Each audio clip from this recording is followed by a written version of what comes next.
Akashvani Bhadravati health hints ಆರೋಗ್ಯ ಸೂತ್ರ ಕಾರ್ಯಕ್ರಮ. ಈ ಕಾರ್ಯಕ್ರಮದ ಪ್ರಾಯೋಜಕರು ಸರ್ಜಿ ಆಸ್ಪತ್ರೆ ಶಿವಮೊಗ್ಗ. ಎಲ್ಲರಿಗೂ ನಮಸ್ಕಾರ. ನಾನು ಡಾಕ್ಟರ್ ವಿನೋದ್ ಕುಮಾರ್ ಎಂ.ಕೆ. ಸರ್ಜಿ ಮಕ್ಕಳ ಮತ್ತು ತಾಯಿಯ ಆಸ್ಪತ್ರೆಯಲ್ಲಿ ಮಕ್ಕಳ ವೈದ್ಯನಾಗಿ ಕಾರ್ಯನಿರ್ವಹಿಸ್ತಾ ಇದ್ದೀನಿ. ಇವತ್ತು ನಾನು ಮಾತಾಡ್ಲಿಕ್ಕೆ ಹೊರಟಿರೋ ಟಾಪಿಕ್ ಬಂದು ಅಂದರೆ ಮಗುಗೆ ನಾಯಿ ಕಚ್ಚಿದಾಗ ಅಥವಾ ಒಬ್ಬ ವ್ಯಕ್ತಿಗೆ ನಾಯಿ ಕಚ್ಚಿದಾಗ ಏನು ಮಾಡಬೇಕು ಅಂತ ಅನ್ನೋದು. ಹಾಗಿದ್ದರೆ ರೇಬೀಸ್ ಎಂದರೇನು? ರೇಬೀಸ್ ಅಂದರೆ ಒಂದು ವೈರಲ್ ಸೋಂಕು. ಇದು ಪ್ರಾಣಿಗಳಿಂದ ಮನುಷ್ಯರಿಗೆ ಹರಡುತ್ತೆ. ಭಾಳಷ್ಟು ಟೈಮು ನಮ್ಮ ಭಾರತ ದೇಶದಲ್ಲಿ ಅಂದರೆ 96% ಆಫ್ ದ ಟೈಮ್ ಇದು ನಾಯಿಗಳಿಂದನೇ ಉಂಟಾಗೋ ಅಂಥದ್ದು. ಯಾವ ರೀತಿ ಹರಡ್ಬೋದು? ನಾಯಿ ಕಚ್ಚೋದ್ರಿಂದ ಅಥವಾ ಇತರೆ ಪ್ರಾಣಿಗಳು ಅಂತ ಅಂದರೆ ಡೊಮೆಸ್ಟಿಕ್ ಕಾರ್ನಿವೋರಸ್ ಅನಿಮಲ್ಸ್ಗಳು. ಇದರಲ್ಲಿ ಬೆಕ್ಕು ಕೂಡ ಇನ್ಕ್ಲೂಡ್ ಆಗಿದೆ. ಅಥವಾ ಕಚ್ಚೋದು, ಗೀಳೋದು ಅಂದರೆ ಸ್ಕ್ರ್ಯಾಚ್ ಆಗೋದು, ಗೆಬ್ರೋದು ಅಥವಾ ಒಡೆದ ಚರ್ಮದ ಮೇಲೆ ಲೇಪಿಸೋದು, ಇದರಿಂದ ಹರಡುತ್ತೆ. ಹಾಗಿದ್ರೆ ಇದನ್ನು ಯಾಕೆ ತಿಳ್ಕೊಬೇಕಾಗಿದೆ ನಾವು ರೇಬೀಸ್ ಕಾಯಿಲೆ ಬಗ್ಗೆ? ಯಾಕೆಂದರೆ ರೇಬೀಸ್ ಕಾಯಿಲೆ ಒಂದು ಸರಿ ಶುರು ಆದರೆ ಅದು 100% ಮಾರಣಾಂತಿಕ ಕಾಯಿಲೆ ಆಗಿದೆ. ಆದ್ದರಿಂದ ಅದನ್ನು ತಿಳ್ಕೊಳೋದು ತುಂಬ ಮುಖ್ಯ ಆಗಿದೆ. ಹಾಗಿದ್ದರೆ ನಾಯಿ ಕಚ್ಚಿದ ಕೂಡಲೇ ಏನು ಮಾಡಬೇಕಾಗತ್ತೆ? ಅತ್ಯಂತ ಮುಖ್ಯ ಕ್ರಮ ಅಂದರೆ ಸಾಬೂನು ಮತ್ತು ಹರಿಯೋ ನೀರಿನಿಂದ 10ರಿಂದ 15 ನಿಮಿಷ ಕ್ಲೀನಾಗಿ ತೊಳಿಬೇಕು. ಇದರಿಂದ ಸುಮಾರು 90% ವೈರಸ್ಸನ್ನು ಅಲ್ಲೇ ನಾವು ತೆಗೆದು ಹಾಕಬಹುದು. ಲಭ್ಯವಿದ್ದರೆ, ಅವೈಲೇಬಲ್ ಇದ್ದರೆ ಪಾವಿಡಿನ್ ಅಯೋಡಿನ್ ಒಂದು ಹಚ್ಚಬಹುದು. ಇದು ಹೊರತುಪಡಿಸಿ ಮತ್ತೇನು ಮಾಡಬೇಕು? ಪೋಸ್ಟ್ ಎಕ್ಸ್ಪೋಜರ್ ಪ್ರೊಫಿಲಾಕ್ಸಿಸ್ ಅನ್ನು ತಗೋಬೇಕು. ಅಂದರೆ ನಾಯಿ ಕಚ್ಚಿದ ಮೇಲೆ ತೊಗೊಳೋವಂಥ ಟ್ರೀಟ್ಮೆಂಟ್ಗೆ ಪೋಸ್ಟ್ ಎಕ್ಸ್ಪೋಜರ್ ಪ್ರೊಫಿಲಾಕ್ಸಿಸ್ ಅಂತ ಹೇಳ್ತೀವಿ. ಇದರಲ್ಲಿ 2 ರೀತಿ ಉಂಟು. ಒಂದು ಲಸಿಕೆ ಅಥವಾ ವ್ಯಾಕ್ಸಿನ್ ಇರುತ್ತೆ. ಇದು ಬಂದು ಅಂತ ಅಂದರೆ 5 ಡೋಸ್ಗಳಲ್ಲಿ ಕೊಡುವಂಥದ್ದು ಇರುತ್ತೆ. ಒಂದು ಕಚ್ಚಿದ ದಿನ ಇರುತ್ತೆ, 3 ದಿನ ಕಳೆದ್ಮೇಲೆ ಇನ್ನೊಂದು, 7 ದಿನ ಕಳೆದ್ಮೇಲೆ ಮತ್ತೊಂದು, 14 ದಿನ ಮತ್ತು 28 ದಿನಗಳ ಕಳೆದ್ಮೇಲೆ ಒಟ್ಟಾರೆ 5 ಡೋಸ್ಗಳು ಇಂಜೆಕ್ಷನ್ ಇರುತ್ತೆ. ಇದು ಸರ್ಕಾರಿ ಮತ್ತು ಖಾಸಗಿ ಆಸ್ಪತ್ರೆ ಎರಡೂ ಕಡೆ ಲಭ್ಯ ಉಂಟು. ಮತ್ತು ಇದು ಹೊರತುಪಡಿಸಿ ಇನ್ನೊಂದು ಯಾವುದು? ರೇಬಿಸ್ ಇಮ್ಯುನೋಗ್ಲೋಬುಲಿನ್ ಅಂತ ಹೇಳ್ತೀವಿ. ಇದು ನಾಯಿ ಕಚ್ಚಿದ ಜಾಗಕ್ಕೆ ಕೊಡುವಂಥದ್ದು, ಆ ಗಾಯಕ್ಕೆ ಕೊಡುವಂಥದ್ದು. ಇದು ತಕ್ಷಣದ ರಕ್ಷಣೆನ ಕೊಡುತ್ತೆ. ಹಾಗಿದ್ರೆ ಯಾರಿಗೆ ಯಾವ ವ್ಯಾಕ್ಸಿನ್ ಕೊಡಿಸ್ಬೇಕು, ಯಾರಿಗೆ ಇಮ್ಯುನೋಗ್ಲೋಬುಲಿನ್ ಕೊಡಿಸ್ಬೇಕು? ಇದನ್ನು ನಾವು 3 ಪ್ರವರ್ಗ ಮಾಡ್ಕೊಂಡಿದ್ದೀವಿ. ಮೊದಲನೇ ಪ್ರವರ್ಗದಲ್ಲಿ ಈಗ ಜಸ್ಟ್ ನಾಯಿಗೆ ಏನೋ ತಿನ್ನಿಸಿತು ಮಗು, ಒಂದು ಬಿಸ್ಕೆಟನ್ನು ತಿನ್ನಿಸ್ತು, ಕೈ ಮುಟ್ಟಿದೆ, ಕೈ ನೆಕ್ಕಿದೆ ಅಷ್ಟೇ ಅಂದರೆ ಇದರಲ್ಲಿ ಯಾವುದೇ ರೀತಿ ಚಿಕಿತ್ಸೆ ಬೇಕಾಗಲ್ಲ. ಅಥವಾ ಈಗ ಸಣ್ಣದೊಂದು ನಾಯಿ ಗೀಳು ಮಾಡಿದೆ, ಗೆಬ್ರಿದೆ, ಬಟ್ ಎಲ್ಲೂ ಒಂದು ಹನಿ ರಕ್ತ ಕೂಡ ಕಂಡಿಲ್ಲ, ಬಟ್ ಗಿಬ್ರಿರೋದು ಕಾಣಿಸ್ತಿದೆ. ಈ ರೀತಿ ಮಗುಗೆ ಬರೀ ಲಸಿಕೆ ಅಥವಾ ವ್ಯಾಕ್ಸಿನ್ ಬೇಕಾಗುತ್ತೆ. ಹೇಳಿದಂತೆ 5 ಡೋಸಸ್ಗಳು ಬೇಕಾಗುತ್ತೆ. ಇನ್ನು 3ನೇ ಪ್ರವರ್ಗ ಇದೆ. ಇದು ಯಾವುದೇ ರೀತಿ ರಕ್ತ ಸೋರಿರೋ ಅಂಥ ಗಾಯಗಳು, ಸಣ್ಣ ಒಂದು ಹನಿ ರಕ್ತ ಇರ್ಬೋದು, ಅರ್ಧ ಡ್ರಾಪ್ ಇರ್ಬೋದು, ರಕ್ತ ಜಸ್ಟ್ ಕಾಣಿಸ್ತಿರ್ಬೋದು. ಆ ರೀತಿ ರಕ್ತ ಸೋರಿರೋವಂಥ ಕಚ್ಚು ಅಥವಾ ಮುಖದ ಮೇಲೆ, ಬಾಯಿ ಸುತ್ತಮುತ್ತ, ಮೂಗು ಸುತ್ತಮುತ್ತ ಏನೇ ಲೇಪ ಮಾಡಿದರೂ ಕೂಡ ಆ ಸಮಯದಲ್ಲಿ ಲಸಿಕೆನೂ ಬೇಕು ಮತ್ತು ಜೊತೆಗೆ ಆ ಗಾಯ ಆಗಿರೋ ಜಾಗದಲ್ಲಿ ಇಮ್ಯುನೋಗ್ಲೋಬುಲಿನ್ ಕೂಡ ಕೊಡಬೇಕಾಗತ್ತೆ. ಅದರಿಂದ ತಕ್ಷಣ ರಕ್ಷಣೆ ಸಿಗುತ್ತೆ. ಮತ್ತು ಏನು ಮಾಡಬಾರ್ದು? ಈಗ ನಾಯಿ ಕಚ್ಚಿದೆ, ಈಗ ನೆಕ್ಸ್ಟ್ ಏನು ಮಾಡಬಾರ್ದು ಅಂತಂದರೆ ಅರಿಶಿನ ಆಗಲಿ, ಮೆಣಸಿನ ಪುಡಿ ಆಗಲಿ, ಉಪ್ಪಾಗಲಿ, ಮಣ್ಣನ್ನು ಹಚ್ಚಬಾರ್ದು. ಮತ್ತು ಹಾಗೆ ತೊಳೆದೇನೆ ಹಾಗೆ ಬಿಡಬಾರ್ದು. ಮತ್ತು ಗಟ್ಟಿಯಾಗಿ ಬಟ್ಟೆ ಸುತ್ತೋದು, ಗಟ್ಟಿಯಾಗಿ ಬ್ಯಾಂಡೇಜ್ ಸುತ್ತೋದು, ಪೂರ್ತಿ ಪೌಡರ್ ಹಾಕುವಂಥದ್ದು, ಆ ರೀತಿ ಯಾವುದನ್ನು ಬಿಡಬಾರ್ದು. ಒಂದೇ ಕೆಲಸ 10ರಿಂದ 15 ನಿಮಿಷ ನೀರು ಮತ್ತು ಸಾಬೂನಲ್ಲಿ ತೊಳೆಯೋದು ಮತ್ತು ಹಾಗೆ ಡ್ರೈ ಬಿಡೋದು. ಇದು ನಾವು ಮಾಡಬೇಕಾಗಿರೋ ಮುಖ್ಯ ಕ್ರಮಗಳು. ಹಾಗಿದ್ದರೆ ಮನೆ ನಾಯಿ ಏನಾದರೂ ಕಚ್ಚಿದ್ರೂ ವ್ಯಾಕ್ಸಿನ್ ಮಾಡಿಸ್ಬೇಕಾ? ಹೌದು, ಖಂಡಿತವಾಗಿ ವ್ಯಾಕ್ಸಿನ್ ಮಾಡಿಸ್ಬೇಕು. ಮತ್ತು ನೀವು ನಾಯಿಗೆ ವ್ಯಾಕ್ಸಿನ್ ಮಾಡಿಸಿದ್ದು ನಾಯಿ ಕೂಡ ಮಗು ಕಚ್ಚಿದ್ರು ಮತ್ತು ಕೂಡ ವ್ಯಾಕ್ಸಿನ್ ಮಾಡಿಸ್ಬೇಕಾ? ಹೌದು, ಆವಾಗೂ ಕೂಡ ವ್ಯಾಕ್ಸಿನು ಮಾಡಿಸ್ಲೇಬೇಕಾಗತ್ತೆ. ಈಗ ವ್ಯಾಕ್ಸಿನ್ ತೊಗೊಂಡು 3 ತಿಂಗಳ ಒಳಗೆ ಮತ್ತೆ ಏನಾದರೂ ನಾಯಿ ಕಚ್ಚಿದರೆ ಮತ್ತು ಕೂಡ 5 ಡೋಸ್ ಜಾಗದಲ್ಲಿ 2 ಡೋಸ್ ಮಾಡಬೇಕಾಗತ್ತೆ. ಅಥವಾ ಮತ್ತೇನಾದರೂ 3 ತಿಂಗಳು ಕಳೆದಿದ್ರೆ ಪೂರ್ತಿ ಡೋಸು ಮಾಡಬೇಕಾಗತ್ತೆ. ಧನ್ಯವಾದಗಳು. ಯಾಕೆ ಸರ್ ಇವತ್ತು ತುಂಬಾ ಸುಸ್ತಾದಾಗೆ ಕಾಣ್ತೀರಾ? ಯಾಕೋ ಗೊತ್ತಿಲ್ಲ ಮೇಡಮ್, ಈ ಎದೆ ನೋವು ಆಗ್ತಿದೆ. ಮೊನ್ನೆ ನಮ್ ಯಜಮಾನ್ರಿಗೂ ಹೀಗೆ ಆಗಿತ್ತು. ಶಿವಮೊಗ್ಗದ ಸರ್ಜಿ ಸೂಪರ್ ಸ್ಪೆಷಾಲಿಟಿ ಆಸ್ಪತ್ರೆಗೆ ಹೋದ್ವಿ. ಅಲ್ಲಿ ಸುಸಜ್ಜಿತವಾಗಿರೋ ಕಾರ್ಡಿಯಾಲಜಿ ವಿಭಾಗದಲ್ಲಿ ಚಿಕಿತ್ಸೆ ಕೊಡಿಸಿದ್ವಿ. ಈಗ ನಮ್ಮ ಮನೆಯವರು ಆರಾಮಾಗಿದ್ದಾರೆ. ಅಲ್ಲಿ ನುರಿತ ಹೆಸರಾಂತ ಹೃದಯ ರೋಗ ತಜ್ಞ ವೈದ್ಯರಿದ್ದಾರೆ. ECG, echo, TMT, angiogram, angioplasty, pacemaker ಹೀಗೆ ಎಲ್ಲಾ ರೀತಿಯ ಚಿಕಿತ್ಸೆಗಳು ಲಭ್ಯ. ಅದು ಕಡಿಮೆ ದರದಲ್ಲಿ. ಅಷ್ಟೇ ಅಲ್ಲ, ನಗುಮೊಗದ ಸೇವೆ ಕೂಡ ಸಿಗುತ್ತೆ. ಹಿಂದೆ ಭೇಟಿ ಕೊಡಿ. ಸರ್ಜಿ ಸೂಪರ್ ಸ್ಪೆಷಾಲಿಟಿ ಆಸ್ಪತ್ರೆ, ರಾಘವೇಂದ್ರ ಸ್ವಾಮಿ ಮಠದ ಹತ್ತಿರ, ಶಿವಮೊಗ್ಗ. ಹೆಲ್ತ್ ಹಿಟ್ಸ್ ಆರೋಗ್ಯ ಸೂತ್ರ ಕಾರ್ಯಕ್ರಮ ಕೇಳಿದಿರಿ. ಈ ಕಾರ್ಯಕ್ರಮದ ಪ್ರಾಯೋಜಕರು ಸರ್ಜಿ ಆಸ್ಪತ್ರೆ ಶಿವಮೊಗ್ಗ. ಆಕಾಶವಾಣಿ ಭದ್ರಾವತಿ. ಹೆಲ್ತ್ ಹಿಟ್ಸ್ ಆರೋಗ್ಯ ಸೂತ್ರ ಕಾರ್ಯಕ್ರಮ. ಈ ಕಾರ್ಯಕ್ರಮದ ಪ್ರಾಯೋಜಕರು ಸರ್ಜಿ ಆಸ್ಪತ್ರೆ ಶಿವಮೊಗ್ಗ. ಎಲ್ಲರಿಗೂ ನಮಸ್ಕಾರ. ನಾನು ಡಾಕ್ಟರ್ ವಿನೋದ್ ಕುಮಾರ್ MK, ಸರ್ಜಿ ಮಕ್ಕಳ ಮತ್ತು ತಾಯಿ ಆಸ್ಪತ್ರೆಯಲ್ಲಿ ಮಕ್ಕಳ ವೈದ್ಯನಾಗಿ ಕಾರ್ಯನಿರ್ವಹಿಸ್ತಾ ಇದ್ದೇನೆ. ಇವತ್ತು ನಾನು ಮಾತಾಡಲಿಕ್ಕೆ ಹೊರಟಿರೋ ಟಾಪಿಕ್ ಬಂದು ಅಂದರೆ ಮಕ್ಕಳಲ್ಲಿ ಸೀಜರ್ಸ್ ಅಥವಾ ಫಿಟ್ಸ್ ಬಂದಾಗ ಏನು ಮಾಡಬೇಕು ಅಂತ ಹೇಳಿ. ಮಕ್ಕಳಲ್ಲಿ ಫಿಟ್ಸ್ ಬಂದಾಗ ತಕ್ಷಣ ಏನು ಮಾಡಬೇಕು? ಫಸ್ಟು ಶಾಂತವಾಗಿರಬೇಕು, ಆದಷ್ಟು ಆ್ಯಪ್ರಿಹೆನ್ಸಿವ್ ಆಗಬಾರ್ದು, ಆ್ಯಂಗ್ಸೈಟಿ ಆಗಬಾರ್ದು. ಮತ್ತು ಈಗ ಫಿಟ್ಸ್ ಆಗ್ತಿರೋ ಮಗು ಸುತ್ತಮುತ್ತ ಇರೋ ವಾತಾವರಣ ನೀನು ಆದಷ್ಟು ಸುರಕ್ಷಿತಗೊಳಿಸ್ಬೇಕು. ಅಂದರೆ ಮಗುಗೆ ಗಾಯವನ್ನು ಉಂಟು ಮಾಡುವಂಥ ವಸ್ತುಗಳೇನಾದರೂ ಅಕ್ಕಪಕ್ಕದಲ್ಲಿದ್ದರೆ, ಪಕ್ಕದಲ್ಲಿ ಏನೋ ಶಾರ್ಪ್ ಆಬ್ಜೆಕ್ಟ್ಸ್ ಇದೆ, ಚೂಪಾದ ವಸ್ತು ಇದೆ, ಅಥವಾ ಕೈಗೇನೋ ಕಬ್ಬಿಣದ ಅಂಶ ಕೊಡೋದು, ಅದರಿಂದ ಮಗು ಇನ್ನೊಮ್ಮೆ ಪೆಟ್ ಮಾಡ್ಕೊಳೋ ಅಂಥದ್ದು, ಅದನ್ನೆಲ್ಲ ಮಗುವಿಂದ ಆದಷ್ಟು ದೂರ ಇಡುವಂಥದ್ದು. ಮತ್ತು ಮಗುವನ್ನು ಸಮತಟ್ಟಾದ ಸ್ಥಳದಲ್ಲಿ ಮಲಗಿಸ್ಬೇಕು. ತಲೆಯ ಕೆಳಗೆ ಆದಷ್ಟು ಮೃದುವಾದ ವಸ್ತುವನ್ನು ಇಡಬೇಕು. ಬಿಗಿಯಾದ ಬಟ್ಟೆ ಏನಾದರೂ ಇದ್ದರೆ ಅದನ್ನು ಸಡಿಲಗೊಳಿಸ್ಬೇಕು. ಉಸಿರಾಡ್ಲಿಕ್ಕೆ ಏನಾದರೂ ಕಷ್ಟ ಆಗೋ ರೀತಿ ಕುತ್ತಿಗೆ ಸುತ್ತ ಬಟ್ಟೆ ಅವೆಲ್ಲ ಇದ್ದರೆ ಅದನ್ನೆಲ್ಲ ಸಡಿಲಗೊಳಿಸಿ ಗಾಳಿ ಬೆಳಕು ಇರೋವಂಥ ಜಾಗದಲ್ಲಿ ಕರ್ಕೊಂಬರುವಂಥದ್ದು. ಆದಷ್ಟು ಮಗುವನ್ನು ಒಂದು ಬದಿಗೆ ತಿರುಗಿಸೋವಂಥದ್ದು, ಲೆಫ್ಟ್ ಲ್ಯಾಟ್ರಲ್ ಪೊಸಿಷನ್ ಅಂತೀವಿ. ಇದೇನು ಮಾಡುತ್ತೆ ಅಂತಂದರೆ ವಾಂತಿ ಮತ್ತು ಉಗುಳು ಮಗುಲೇನ ಫಿಟ್ಸ್ ಆದಾಗ ಸುರಿತಾ ಇರುತ್ತಲ್ಲ, ಅದು ಶ್ವಾಸಕೋಶಕ್ಕೆ ಹೋಗಿ ಉಸಿರಾಟ ತೊಂದರೆ ಉಂಟು ಮಾಡೋದನ್ನು ತಡೆಗಟ್ಬೋದು. ಮತ್ತು ಸಮಯವನ್ನು ಗಮನಿಸಬೇಕು. ಈಗ ಫಿಟ್ಸು ಶುರುವಾಗಿ ಎಷ್ಟು ನಿಮಿಷ ಆಯಿತು, ಕೆಲವು ನಿಮಿಷಗಳಾಯಿತಾ, ಏನಾಯಿತು ಅಂತ ಹೇಳಿ ಉಸಿರಾಟದ ಮೇಲೆ ಯಾವಾಗಲೂ ಗಮನ ಇರಬೇಕು. ಮಗು ಜೋರಾಗಿ ಉಸಿರಾಡ್ತಾ ಇದೆಯಾ ಅಥವಾ ಉಸಿರಾಟ ಏನಾದರೂ ನಿಲ್ತಾ ಇದೆಯಾ ಅನ್ನೋದು. ಜೊತೆಗೆ ಆಸ್ಪತ್ರೆಗೆ ಹೋಗುವ ಅರೇಂಜ್ಮೆಂಟ್ಸನ್ನು ಮಾಡ್ಕೊತಾ ಇರಬೇಕು. ಏನು ಮಾಡಬೇಕು ಅನ್ನೋದು ಎಷ್ಟು ಮುಖ್ಯನೋ ಏನು ಮಾಡಬಾರ್ದು ಅನ್ನೋದು ಕೂಡ ಅಷ್ಟೇ ಮುಖ್ಯ. ಏನು ಮಾಡಬಾರ್ದು? ಬಾಯಿ ಒಳಗೆ ಏನನ್ನು ಹಾಕಬಾರ್ದು. ನಾಲಿಗೆ ಬಿಡಿಸ್ಲಿಕ್ಕೆ, ಹಲ್ಲು ಬಿಡಿಸ್ಲಿಕ್ಕೆ, ಮತ್ತೊಂದು ಅಂತ ಹೇಳಿ ಬಾಯಿ ಒಳಗೆ ಏನು ಹಾಕಬಾರ್ದು. ನೀರು, ಔಷಧಿಯನ್ನು ಯಾವುದೇ ಕಾರಣಕ್ಕೂ ಬಾಯಿಯಿಂದ ಫಿಟ್ಸ್ ಆಗೋ ಸಮಯದಲ್ಲಿ, ಮಗು ಕಾನ್ಷಿಯಸ್ನೆಸ್ ಅಂದರೆ ಎಚ್ಚರ ಇಲ್ಲದಿರೋ ಸಮಯದಲ್ಲಿ ಕೊಡಬಾರ್ದು. ಅದರಿಂದ ಏನಾಗುತ್ತೆ? ಶ್ವಾಸಕೋಶದ ಕೊಳವೆ ಎಲ್ಲ ಬ್ಲಾಕ್ ಆಗುತ್ತೆ. ಮಗುದು ಕೆಲವೊಮ್ಮೆ ಉಸಿರಾಟ ನಿಲ್ಲೋ ಚಾನ್ಸಸ್ ತುಂಬ ಇರುತ್ತೆ. ಮತ್ತು ಮಗುವನ್ನು ಬಲವಂತವಾಗಿ ಹಿಡಿದು ನಿಲ್ಲಿಸಬೇಡಿ. ಫಿಟ್ಸ್ ಆಗೋ ಸಮಯದಲ್ಲಿ ಮಕ್ಕಳು ಕೈ ಕಾಲೆಲ್ಲ ಶೇಕ್ ಆಗ್ತಾ ಇರುತ್ತೆ, ಆಗಲಿ ಕಾಲು ಒತ್ತೋದು, ಕೈ ಒತ್ತೋದು, ತಲೆ ಮೈನ ಎಲ್ಲ ಹಿಡಿದು ಹಿಡ್ಕೊಳೋದು ಮಾಡಬಾರ್ದು. ಮತ್ತು ಮೂಗಿಂದ ಯಾವುದೇ ಅಹಿತಕರವಾದ ವಾಸನೆಯನ್ನು ಯಾವುದನ್ನು ಮಗುಗೆ ಕೊಡಬಾರ್ದು. ಮತ್ತು ಅನಗತ್ಯವಾಗಿ ಮಗುವನ್ನು ಇನ್ನೂ ಕದಲಿಸಬೇಡಿ. ಭಾಳಷ್ಟು ಫಿಟ್ಸ್ಗಳು 3 ನಿಮಿಷ ಅಥವಾ ಅಷ್ಟರ ಒಳಗಡೆನೆ ನಿಲ್ಲುತ್ತೆ. ಪೋಸ್ಟಿಕ್ಟಲ್ ಫಿಟ್ಸ್ ಆದ ಮೇಲೆ ಮಗುಗೆ ನಿದ್ರೆ ಬಂದರೆ ಆದಷ್ಟು ಮಲಗಕ್ಕೆ ಬಿಡಿ. ಅದಾದಮೇಲೆ ಜ್ವರವನ್ನು ಪರೀಕ್ಷಿಸಿ. ಜ್ವರ ಇತ್ತು, ಮಗುನೂ ಕೂಡ ಎಚ್ಚರ ಎಲ್ಲ ಚೆನ್ನಾಗಿತ್ತು ಅಂದರೆ ಆ ಸಮಯದಲ್ಲಷ್ಟೇ ಬಾಯಿಂದ ಜ್ವರದ ಔಷಧಿ ಎಲ್ಲ ಕೊಡಬಹುದು.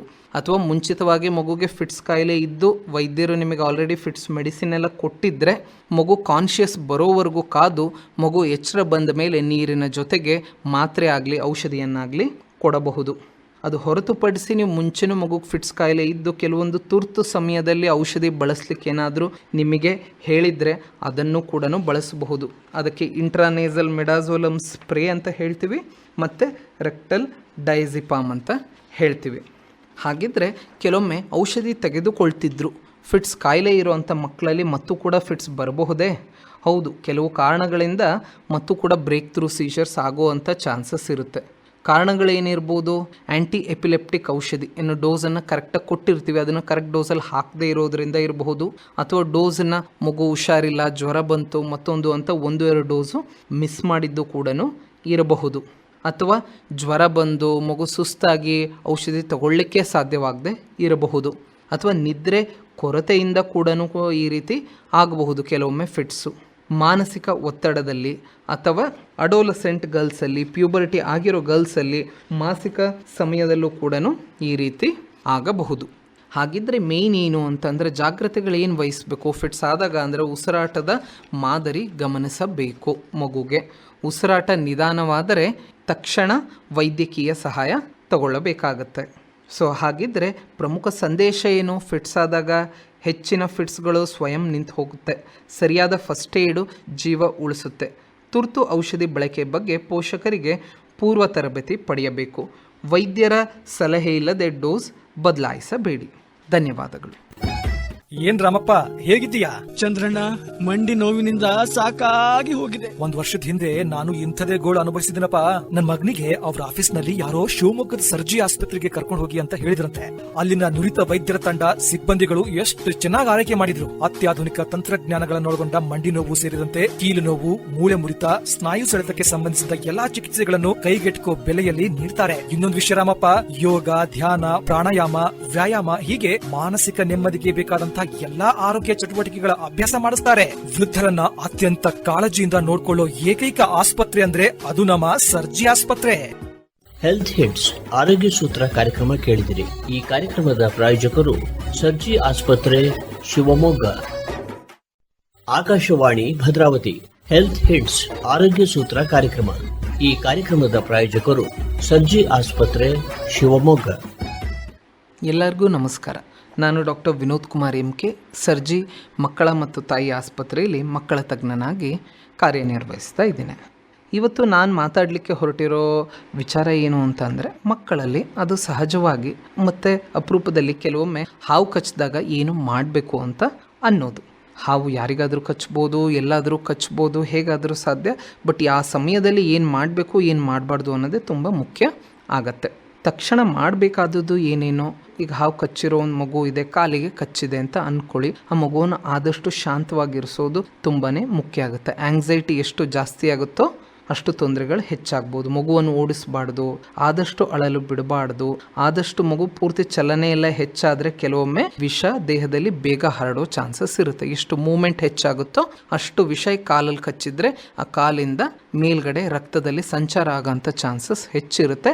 ಹಾಗಾಗಿ ಮಗು ಎಷ್ಟು ರೆಸ್ಟ್ ಮಾಡ್ಲಿಕ್ಕೆ ಸಾಧ್ಯನೋ, ಒಂದು ಜಾಗದಲ್ಲಿ ಮಲಗಿಸ್ಲಿಕ್ಕೆ ಸಾಧ್ಯ ಅಂತಂದರೆ, ಕೂರಿಸ್ಕೊಳ್ಳಿಕ್ಕೆ ಸಾಧ್ಯ ಅಂತಂದರೆ ತುಂಬ ಒಳ್ಳೆಯದು. ಮತ್ತು ಕಚ್ಚಿದ ಅಂಗವನ್ನು ಅಚಲಿತವಾಗಿಸಬೇಕು ಅಂತ ಅಂದರೆ, ಕೈ ಕಚ್ಚಿದ್ರೆ ಆದಷ್ಟು ಆ ಕೈನ ಆಡಿಸ್ಬಾರ್ದು ಮಗು, ಅಥವಾ ಕಾಲು ಕಚ್ಚಿದ್ರೆ ಕಾಲು ಕೂಡ ಹೆಚ್ಚಾಗಿ ಆಡಿಸದೇ ಇದ್ದರೆ ಒಳ್ಳೆಯದು. ಅಂತಂದರೆ ಕೈ ಬೆಂಡ್ ಮಾಡ್ತಾ ಇದ್ದರೆ, ಕಾಲು ಬೆಂಡ್ ಮಾಡ್ತಾ ಇದ್ದರೆ ಹೇಳ್ದಂತೆ ಚಲನೆ ಹೆಚ್ಚಾದಂತೆ ವಿಷ ಹರಡಬಹುದು. ಸೊ ಹಾಗಾಗಿ ಸ್ಪ್ಲಿಂಟ್ ಅಥವಾ ಸರಳವಾಗಿ ಕೈಕಾಲು ಅಲ್ಲಾಡಿಸ್ದಂಗೆ ನೋಡ್ಕೋಬೇಕು.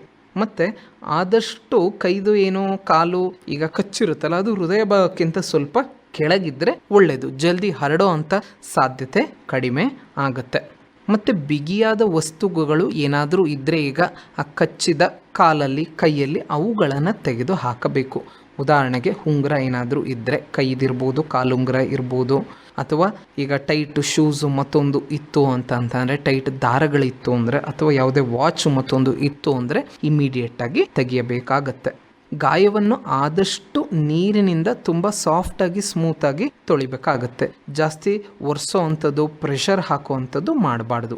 ತಕ್ಷಣ ಆಸ್ಪತ್ರೆಗೆ ಕರೆದುಕೊಂಡು ಹೋಗಲೇಬೇಕು. ಮಗು ಚೆನ್ನಾಗಿರಲಿ ಚೆನ್ನಾಗದೇ ಇರಲಿ, ಹಾವು ಕಚ್ಚಿದೆ ಅಂತಂದರೆ ಆಸ್ಪತ್ರೆಗೆ ಒಯ್ಯೋದು ಅಷ್ಟೇ ಮುಖ್ಯ. ಸಮೀಪದ ಸೌಲಭ್ಯ ಇರುವ ಆಸ್ಪತ್ರೆಗೆ ಕರೆದೊಯ್ಯಿ. ಸರ್ಕಾರಿ ಆಸ್ಪತ್ರೆಗಳಲ್ಲಿ ಅಥವಾ ಪ್ರೈವೇಟ್ ಆಸ್ಪತ್ರೆಗಳಲ್ಲೂ ಕೂಡ ASV ಆ್ಯಂಟಿ ಸ್ನೇಕ್ ವೆನಮ್ ಲಭ್ಯವಿರುತ್ತೆ. ಆ್ಯಂಟಿ ಸ್ನೇಕ್ ವೆನಮ್ ಅಂತಂದರೆ ಏರಿರೋ ವಿಷವನ್ನು ಮಗು ಶರೀರದಲ್ಲಿ ಕಡಿಮೆ ಮಾಡ್ತಾ ಹೋಗುವಂಥದ್ದು, ಅದಕ್ಕೆ ಆಪೋಸಿಟ್ ಎಫೆಕ್ಟ್ಸ್ ಕೊಡುವಂಥದ್ದಕ್ಕೆ ಆ್ಯಂಟಿಡೋಟಿಗೆ ASV ಅಂತ ಕರಿತೇವೆ. ಹಾಗಿದ್ರೆ ಮತ್ತೆ ಏನು ಮಾಡಬಾರ್ದು? ಹಾವು ಕಚ್ಚಿದಾಗ ಮಗುನ ಫಸ್ಟ್ ಏಡ್ ಮೆಷರ್ಸ್ ಆಗಿ ಮನೆಯಲ್ಲಿ ಅಥವಾ ಆಗಿನ ಜಾಗದಲ್ಲಿ ಏನು ಮಾಡಬಾರ್ದು? ಕಚ್ಚಿದ ಜಾಗವನ್ನು ಯಾವುದೇ ಕಾರಣಕ್ಕೂ ಒತ್ತೋದು, ಕಚ್ಚೋದು ಅಥವಾ ಕತ್ತರಿಸೋದು ಅಂತಂದರೆ, ಈಗ ಅದು ಹಾವು ಕಚ್ಚಿದೆ ಅದ್ರ ಸುತ್ತಲೂ ಬ್ಲೇಡಲ್ಲಿ ಕಟ್ ಮಾಡಿಬಿಟ್ಟು ತೆಗಿತೀವಿ, ಆ ರೀತಿ ಏನು ಮಾಡೋ ಹಾಗಿಲ್ಲ. ವಿಷ ಹೀರಲು ಯಾವುದೇ ಕಾರಣಕ್ಕೂ ಪ್ರಯತ್ನಿಸಬೇಡಿ. ಟಾರ್ನಿಕೇಟ್ ಹಾಕಬೇಡಿ. ಟಾರ್ನಿಕೇಟ್ ಅಂತಂದರೆ, ಈಗ ಹಾವು ಕಚ್ಚಿದೆ ಅದ್ರ ಮೇಲಿನ ಭಾಗದಲ್ಲಿ ಅಥವಾ ಕೆಳಗಿನ ಭಾಗದಲ್ಲಿ ಗಟ್ಟಿಯಾದ ದಾರ, ಹಗ್ಗ ಅಥವಾ ಬಟ್ಟೆಯನ್ನು ಕಟ್ಟಿ ಬಿಟ್ಬಿಡೋದು. ಅದರಿಂದ ಏನಾಗುತ್ತೆ ಅಂದರೆ ಟಿಶ್ಯೂ ಡ್ಯಾಮೇಜ್ ಜಾಸ್ತಿ ಆಗುತ್ತೆ. ಅಂದರೆ ಹಾವು ಕಚ್ಚಿದ ಜಾಗ ಸುತ್ತಮುತ್ತ ಇನ್ನು ನಾವೇ ಡ್ಯಾಮೇಜ್ ಹೆಚ್ಚು ಮಾಡ್ದಂಗಾಗಿ ವಿಷ ಏರೋ ಚಾನ್ಸಸ್ ಆ್ಯಕ್ಚುಲಿ ಕಟ್ಟಿದಾಗಲೇ ಹೆಚ್ಚಾಗೋದು. ಅದು ಬಿಟ್ಟು ಐಸನ್ನು ಕೂಡ ಇಡಬೇಡಿ. ಸ್ಥಳೀಯ ಮದ್ದು, ಮಣ್ಣು, ಎಣ್ಣೆ, ಹಸಿರು ಎಲೆ ಯಾವುದೇ ಕಾರಣಕ್ಕೂ ಗಾಯಕ್ಕೆ ಹಚ್ಚಬೇಡಿ. ಇದೆಲ್ಲದರಿಂದನೂ ಲೋಕಲ್ ಟಿಶ್ಯೂ ಡ್ಯಾಮೇಜ್ ಹೆಚ್ಚಾಗುತ್ತೆ. ಮಂತ್ರಕ್ಕೆ ತಂತ್ರಕ್ಕೆ ಸಮಯ ಕಳೆದುಕೊಳ್ಳಬೇಡಿ. ಆದಷ್ಟು ಆಸ್ಪತ್ರೆಗೆ ಹೋಗೋ ವ್ಯವಸ್ಥೆ ಮಾಡ್ಕೊಳ್ಳಿ. ಹಾಗಿದ್ರೆ ಡೇಂಜರ್ ಸೈನ್ಸ್ಗಳು ಏನಿರುತ್ತೆ? ಹಾವು ಕಚ್ಚಿದಾಗ ಒಬ್ಬ ದೊಡ್ಡ ವ್ಯಕ್ತಿಯಲ್ಲೇ ಇರಲಿ ಅಥವಾ ಮಕ್ಕಳಿಗೆ ಪ್ರಸ್ತುತವಾಗಿ ಹೇಳೋ ರೀತಿ ಹೋದರೆ, ಈಗ ಮಗು ಕಣ್ಣು ಬಿಡಕ್ಕೆ ಆಗ್ತಾ ಇಲ್ಲ, ಹಾಗೆ ಸುಸ್ತಾಗ್ತಾ ಇದೆ, ಮಾತಾಡುತ್ತೆ ಹಂಗೆ ಮಲಗುತ್ತೆ, ಈ ರೀತಿ ಮಾತು ಸ್ಪಷ್ಟವಾಗಿ ಆಗದೆ ಇರಬಹುದು, ನುಂಗ್ಲಿಕ್ಕೆ ಕಷ್ಟ ಆಗದೆ ಇರ್ಬೋದು, ಕಣ್ಣು ಬಿಡಲಿಕ್ಕೆ ಕಷ್ಟ ಆಗದೆ ಇರುವಂಥದ್ದು, ಅಥವಾ ವಾಂತಿ, ಜ್ವರ, ಅಸ್ವಸ್ಥತೆ. ಹಾಗಿದ್ರೆ ನಾವು ಆಸ್ಪತ್ರೆಯಲ್ಲಿ ಏನು ಮಾಡ್ತೀವಿ? ಈ ರೀತಿ ಮಕ್ಕಳಲ್ಲಿ ಮಗುವಿನ ಸ್ಥಿತಿ ಪರಿಶೀಲನೆ ಮಾಡ್ತೀವಿ. ಎದೆ ಬಡಿತ, ಉಸಿರಾಟ, BPಗಳನ್ನ ಮತ್ತೆ ರಕ್ತ ಎಬ್ಕೊಟ್ಟೋ ಸಾಧ್ಯತೆ ಹೇಗಿದೆ ಅಂತ ಚೆಕ್ ಮಾಡ್ತೀವಿ. ಅಗತ್ಯವಾಗಿದ್ದರೆ ಆ್ಯಂಟಿ ಸ್ನೇಕ್ ವೆನಮ್ ಕೊಡ್ತೀವಿ. ಮತ್ತು ಉಸಿರಾಟದ ತೊಂದರೆ ಇದ್ದರೆ ಆಕ್ಸಿಜನ್ ಅಥವಾ ವೆಂಟಿಲೇಟರ್ ಕೂಡ ಕೊಡ್ತೀವಿ. ಹಾಗಾಗಿ ಸರಿಯಾದ ಸಮಯದಲ್ಲಿ ಆಸ್ಪತ್ರೆಗೆ ಬಂದರೆ ಬಹುತೇಕ ಮಕ್ಕಳು ಸಂಪೂರ್ಣವಾಗಿ ಚೇತರಿಸ್ಕೊಳ್ತಾರೆ. ವಿಳಂಬವೇ ಮುಖ್ಯ ಅಪಾಯವಾಗುತ್ತೆ ಈ ರೀತಿ ಹಾವು ಕಚ್ಚಿದ ಸಂದರ್ಭದಲ್ಲಿ. ಧನ್ಯವಾದಗಳು. ಶಿವಮೊಗ್ಗದ ಸರ್ಜಿ ಆಸ್ಪತ್ರೆಯಲ್ಲಿ ಮೊಡವೆ, ಡ್ಯಾಂಡ್ರಫ್, ಭಂಗು, ಹುಳುಕಡ್ಡಿ, ಅಲರ್ಜಿ, ತೊನ್ನು, ಇಸುಬು, ಸರ್ಪಹುಣ್ಣು, ನರಗುಳ್ಳೆ ತಗ್ಸೋದು, ಹಂಗೆ ಮುಖದಲ್ಲಿರೋ ಕೂದಲು ತೆಗೆಯೋದು, ಹಿಂಗೆ ಎಲ್ಲಾ ರೀತಿಯ ಚಿಕಿತ್ಸೆ ಮಾಡ್ತಾರೆ. ಹೌದು, ಹಲವಾರು ವರ್ಷಗಳಿಂದ ಗುಣಮಟ್ಟದ ಆರೋಗ್ಯ ಸೇವೆ ನೀಡುತ್ತಾ ಬಂದಿರುವ ಸರ್ಜಿ ಆಸ್ಪತ್ರೆಯಲ್ಲಿ ಅತ್ಯಾಧುನಿಕ ತಂತ್ರಜ್ಞಾನದಿಂದ ನುರಿತ ವೈದ್ಯರ ತಂಡದಿಂದ ಕೈಗೆಟಕುವ ಬೆಲೆಯಲ್ಲಿ ನಿಮ್ಮ ಚರ್ಮ ಮತ್ತು ಸೌಂದರ್ಯ ಸಂಬಂಧಿಸಿದ ಎಲ್ಲಾ ಬಗೆಯ ಚಿಕಿತ್ಸೆ ಲಭ್ಯ. ಇಂದೇ ಭೇಟಿ ಕೊಡಿ. ಸರ್ಜಿ ಸೂಪರ್ ಸ್ಪೆಷಾಲಿಟಿ ಆಸ್ಪತ್ರೆ, ರಾಘವೇಂದ್ರ ಸ್ವಾಮಿ ಮಠದ ಹತ್ತಿರ, ಶಿವಮೊಗ್ಗ. ಹೆಲ್ತ್ ಹಿಟ್ಸ್ ಆರೋಗ್ಯ ಸೂತ್ರ ಕಾರ್ಯಕ್ರಮ ಕೇಳಿದಿರಿ. ಈ ಕಾರ್ಯಕ್ರಮದ ಪ್ರಾಯೋಜಕರು ಸರ್ಜಿ ಆಸ್ಪತ್ರೆ, ಶಿವಮೊಗ್ಗ.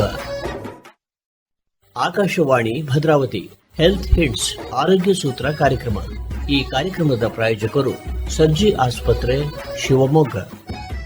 ಎಲ್ಲರಿಗೂ ನಮಸ್ಕಾರ. ನಾನು ಡಾಕ್ಟರ್ ವಿನೋದ್ ಕುಮಾರ್ MK, ಸರ್ಜಿ ಮಕ್ಕಳ ಮತ್ತು ತಾಯಿ ಆಸ್ಪತ್ರೆಯಲ್ಲಿ ಮಕ್ಕಳ ತಜ್ಞನಾಗಿ ಕಾರ್ಯನಿರ್ವಹಿಸ್ತಾ ಇದ್ದೇನೆ. ನಾನು ಇವತ್ತು ನಿಮ್ಮ ಹತ್ರ ಹಂಚ್ಕೊತಾ ಇರೋ ವಿಚಾರ ಬಂದು ಅಂದರೆ, ಮಕ್ಕಳಿಗೆ ಯಾವ್ಯಾವ ಪೋಷಕಾಂಶಕ ಪೂರಕಗಳ ಅಗತ್ಯ ಇದೆ, ಅಂದರೆ ನ್ಯೂಟ್ರಿಷನಲ್ ಸಪ್ಲಿಮೆಂಟ್ಸ್ ಅಂತ ಹೇಳಿ. ಅಂತಂದರೆ ಎಲ್ಲ ಮಕ್ಕಳಿಗೂ ವಿಟಮಿನ್ ಬೇಕಾ, ಕ್ಯಾಲ್ಶಿಯಂ ಬೇಕಾ, ಪ್ರೋಟೀನ್ಸ್ ಬೇಕಾ, ಪೌಡರ್ ಬೇಕಾ ಅನ್ನೋ ವಿಚಾರಗಳನ್ನ ಡಿಸ್ಕಸ್ ಮಾಡಲಿಕ್ಕೆ ಹೊರಟಿದ್ದೇನೆ. ಸಾಧಾರಣವಾಗಿ ಯಾವ ಮಕ್ಕಳಿಗೆ ಈ ರೀತಿ ನಿಜವಾದ ಸಪ್ಲಿಮೆಂಟ್ಸ್ ಬೇಕು ಅಂದರೆ, ಎಲ್ಲ ಹುಟ್ಟಿದ ನವಜಾತ ಶಿಶುಗಳಿಗೆ ವಿಟಮಿನ್ ಡಿ ಅಗತ್ಯ ಇರುತ್ತೆ. ಯಾಕೆಂದರೆ ತಾಯಿ ಎದೆ ಹಾಲಲ್ಲಿ ವಿಟಮಿನ್ ಡಿ ಕೊರತೆ ಇರುತ್ತೆ. ಆ ಕಾರಣದಿಂದ ಹುಟ್ಟಿದ ಎಲ್ಲ ಮಕ್ಕಳಲ್ಲೂ ಕೂಡ ವಿಟಮಿನ್ ಡಿ ಶುರು ಮಾಡಿ 1 ವರ್ಷದವರೆಗೂ ಅದನ್ನು ಕೊಡ್ತೇವೆ ಮಕ್ಕಳಿಗೆ. ಮತ್ತು ಎಲ್ಲ ಹುಟ್ಟಿದ ಚೆನ್ನಾಗಿರೋ ಮಕ್ಕಳಲ್ಲಿ 6 ತಿಂಗಳು ವಯಸ್ಸಿಂದ 1 ವರ್ಷದವರೆಗೂ ಕೂಡ ಐರನ್ ಸಪ್ಲಿಮೆಂಟ್ಸ್ ಅಂತ ಹೇಳ್ತೀವಿ. ರಕ್ತ ವೃದ್ಧಿ ಆಗಲಿಕ್ಕೆ ಕೊಡುವಂಥ ಡ್ರಾಪ್ಸು, ಸಿರಪ್ಗಳು, ಅದನ್ನು ಕೂಡ ಎಲ್ಲ ಮಕ್ಕಳಲ್ಲಿ, ಆರೋಗ್ಯಕರ ಮಕ್ಕಳಲ್ಲಿ ಕೊಡಬೇಕಾಗತ್ತೆ. ಅದೇ ಹುಟ್ಟಿ ತೂಕ ಕಡಿಮೆ ಇದ್ದರೆ ಅಥವಾ ಸಮಯಕ್ಕೆ ಪೂರ್ವವಾಗಿ ಏನಾದರೂ ಮಗು ಜನನವಾಗಿದ್ದರೆ ಆವಾಗ ಈ 2 ಹೊರತುಪಡಿಸಿ ಕೆಲವೊಂದು ಅಗತ್ಯಕ್ಕಿಂತ ಹೆಚ್ಚಿರೋ ಅಂಥದ್ದು ಕೂಡ ಸಪ್ಲಿಮೆಂಟ್ಸ್ ಕೂಡ ಬೇಕಾಗಬಹುದು. ಇದು ಹೊರತುಪಡಿಸಿ 1 ರಿಂದ 5 ವರ್ಷದ ಒಳಗಿನ ಎಲ್ಲ ಬಾಲಕಿಯರು ಎಲ್ಲರಿಗೂ ಕೂಡ ಐರನ್ ಸಪ್ಲಿಮೆಂಟೇಷನ್ ಬೇಕಾಗುತ್ತೆ ರಕ್ತ ವೃದ್ಧಿ ಆಗಲಿಕ್ಕೆ. ಯಾಕೆಂದರೆ ನಮ್ಮ ದೇಶದಲ್ಲಿ ರಕ್ತಹೀನತೆ ತುಂಬ ಪ್ರಬಲವಾಗಿರೋದ್ರಿಂದ ಎಲ್ಲ ಮಕ್ಕಳಿಗೂ ಪ್ರತಿ ವರ್ಷ ಮಿನಿಮಮ್ 3 ತಿಂಗಳಂತೂ ಆರೋಗ್ಯಕರವಾದ ಮಕ್ಕಳಲ್ಲೂ ಕೂಡ ಬೇಕಾಗುತ್ತೆ. ಮತ್ತು ಅಡೋಲಸೆಂಟ್ ಗರ್ಲ್ಸ್, ಕಿಶೋರಿಯರಲ್ಲೂ ಕೂಡ ಐರನ್ ಸಪ್ಲಿಮೆಂಟೇಷನ್ ತುಂಬ ಮುಖ್ಯವಾಗಿರುತ್ತೆ. ಇದಿಷ್ಟನ್ನು ಹೊರತುಪಡಿಸಿ ಆರೋಗ್ಯಕರವಾದ ಮಗು, ಬೇರೆ ಯಾವುದೋ ದೈಹಿಕ ಅಥವಾ ಮಾನಸಿಕ ತೊಂದರೆ ಇಲ್ದಿರೋಂಥ ಮಗು, ಅವರ ವಯಸ್ಸಿಗೆ, ಲಿಂಗಕ್ಕೆ ಅನುಗುಣವಾಗಿ ಎತ್ತರ ಮತ್ತು ತೂಕ ಎಲ್ಲ ಸರಿ ಇರೋ ಮಗುವಲ್ಲಿ ವಿಟಮಿನ್ಸು ಬೇರೆ ಯಾವುದೋ ಸಪ್ಲಿಮೆಂಟೇಷನ್ ಅಗತ್ಯ ಬೀಳಲ್ಲ. ಹಾಗಿದ್ರೆ ಎತ್ತರವನ್ನು ಹೆಚ್ಚಿಸಲು ಪ್ರೋಟೀನ್ ಪೌಡರ್ ಏನಾದರೂ ಸಹಾಯ ಮಾಡುತ್ತಾ? ಇಲ್ಲ. ಎತ್ತರವು ಮುಖ್ಯವಾಗಿ ಜೆನೆಟಿಕ್ ಪೊಟೆನ್ಷಿಯಲ್ ಮೇಲೇ ಅವಲಂಬಿತ. 2 ಪೋಷಕರು ಕಡಿಮೆ ಎತ್ತರದವರಾದರೆ ಮಗುವಿನ ಎತ್ತರ ಕೂಡ ಕಡಿಮೆ ಇರಬಹುದು. ಪ್ರೋಟೀನ್ ಪೌಡರ್ ಜೆನೆಟಿಕ್ ಪೊಟೆನ್ಷಿಯಲ್ ಮೀರಿಸಿ ಎತ್ತರ ಹೆಚ್ಚಿಸಲು ಸಾಧ್ಯ ಇಲ್ಲ. ಹಾಗಿದ್ರೆ IQ, ಮಕ್ಕಳ ಬುದ್ಧಿಮಟ್ಟಿಗೆ ಅಥವಾ ಮೆದುಳಿನ ಚುರುಕುತನ ಹೆಚ್ಚಿಸಲು ಏನಾದರೂ ಟಾನಿಕ್ ಉಂಟಾ? ಆ ರೀತಿಯೂ ಯಾವುದೂ ಇಲ್ಲ. IQ ಹೆಚ್ಚಿಸೋ ಟಾನಿಕ್ಗಳಿಗೆ ದೃಢವಾದ ಯಾವುದೇ ಸಾಕ್ಷ್ಯ ಇಲ್ಲ. ಮಗುಗೆ ರಕ್ತಹೀನತೆ ಕಂಡು ಬಂದಲ್ಲಿ ಐರನ್ ಸಿರಪ್ಪು ಅದರಿಂದ ಸರಿ ಮಾಡ್ಬೋದು. ಆದರೆ ಆರೋಗ್ಯಕರವಾದ ಮಗುವಲ್ಲಿ ಅಗತ್ಯ ಬೀಳುವುದಿಲ್ಲ. ಸ್ವರ್ಣಪ್ರಾಶ, ಚವನ್ಪ್ರಾಶ ಇವುಗಳಿಂದ ಏನಾದರೂ ಮಕ್ಕಳಲ್ಲಿ ರೋಗ ನಿರೋಧಕ ಶಕ್ತಿ ಹೆಚ್ಚುತ್ತಾ? ಯಾವುದೇ ವೈಜ್ಞಾನಿಕ ಸಾಕ್ಷ್ಯ ಇಲ್ಲ. ಕೆಲವು ಉತ್ಪನ್ನಗಳಲ್ಲಿ ಹೆವಿ ಮೆಟಲ್ಸ್ ಇರುವ ಸಾಧ್ಯತೆ ಕಂಡಿದೆ. ಕಿಡ್ನಿ ಇಂಜುರಿ ಅಪಾಯವೂ ಕೂಡ ಕಂಡು ಬಂದಿದೆ. ಹಾಗಾಗಿ ಮಕ್ಕಳ ವೈದ್ಯನಾಗಿ ಇದನ್ನೆಲ್ಲ ಶಿಫಾರಸು ಮಾಡುವುದಿಲ್ಲ. ಇಮ್ಯುನಿಟಿ ಹೆಚ್ಚಿಸಲು ಯಾವುದಾದ್ರೂ ಪೂರಕಗಳಿದೆಯಾ? ಇಮ್ಯುನಿಟಿ ಬೂಸ್ಟರ್ಸ್ ಇದೆಯಾ? ಇಮ್ಯುನಿಟಿ ಪೌಡರ್ಸ್ಗಳಿದೆಯಾ? ನಿಜವಾದ ರೋಗ ನಿರೋಧಕ ಶಕ್ತಿ ಅಂದರೆ ಸಮತೋಲನ ಆಹಾರ, ಸರಿಯಾದ ನಿದ್ರೆ, ವ್ಯಾಯಾಮ ಮತ್ತು ವೈಯಕ್ತಿಕ ಸ್ವಚ್ಛತೆ. ಇಮ್ಯುನಿಟಿ ಬೂಸ್ಟರ್ ಪೂರಕಗಳಿಗೆ, ಸಪ್ಲಿಮೆಂಟ್ಸ್ಗಳಿಗೆ ಯಾವುದೇ ಸಾಕ್ಷಿ ಮತ್ತು ವೈಜ್ಞಾನಿಕ ಬೇಸ್ ಇಲ್ಲ. ಸ್ಟ್ರಿಕ್ಟ್ ವೆಜಿಟೇರಿಯನ್ಸ್ಗಳು, ಎಸ್ಪೆಷಲಿ ಅಡೋಲಸೆಂಟ್ ಗರ್ಲ್ಸ್ಗಳು, ಕಿಶೋರಿಯರಲ್ಲಿ ಸ್ಟ್ರಿಕ್ಟ್ ವೆಜಿಟೇರಿಯನ್ಸ್ ಇದ್ದರೆ ಅವರು ಸ್ವಲ್ಪ ವಿಟಮಿನ್ B12 ಕೊರತೆ, ಐರನ್ ಕೊರತೆ, ಕ್ಯಾಲ್ಶಿಯಂ ಮತ್ತು ವಿಟಮಿನ್ ಡಿ ಕೊರತೆ ಆಗೋ ರಿಸ್ಕ್ ಇರುತ್ತೆ. ಹಾಗಾಗಿ ಅವರಲ್ಲಿ ಮಕ್ಕಳ ವೈದ್ಯರ ಮತ್ತು ನ್ಯೂಟ್ರಿಷನಿಸ್ಟ್ ಸಲಹೆಗಳು ಬೇಕಾಗಬಹುದು.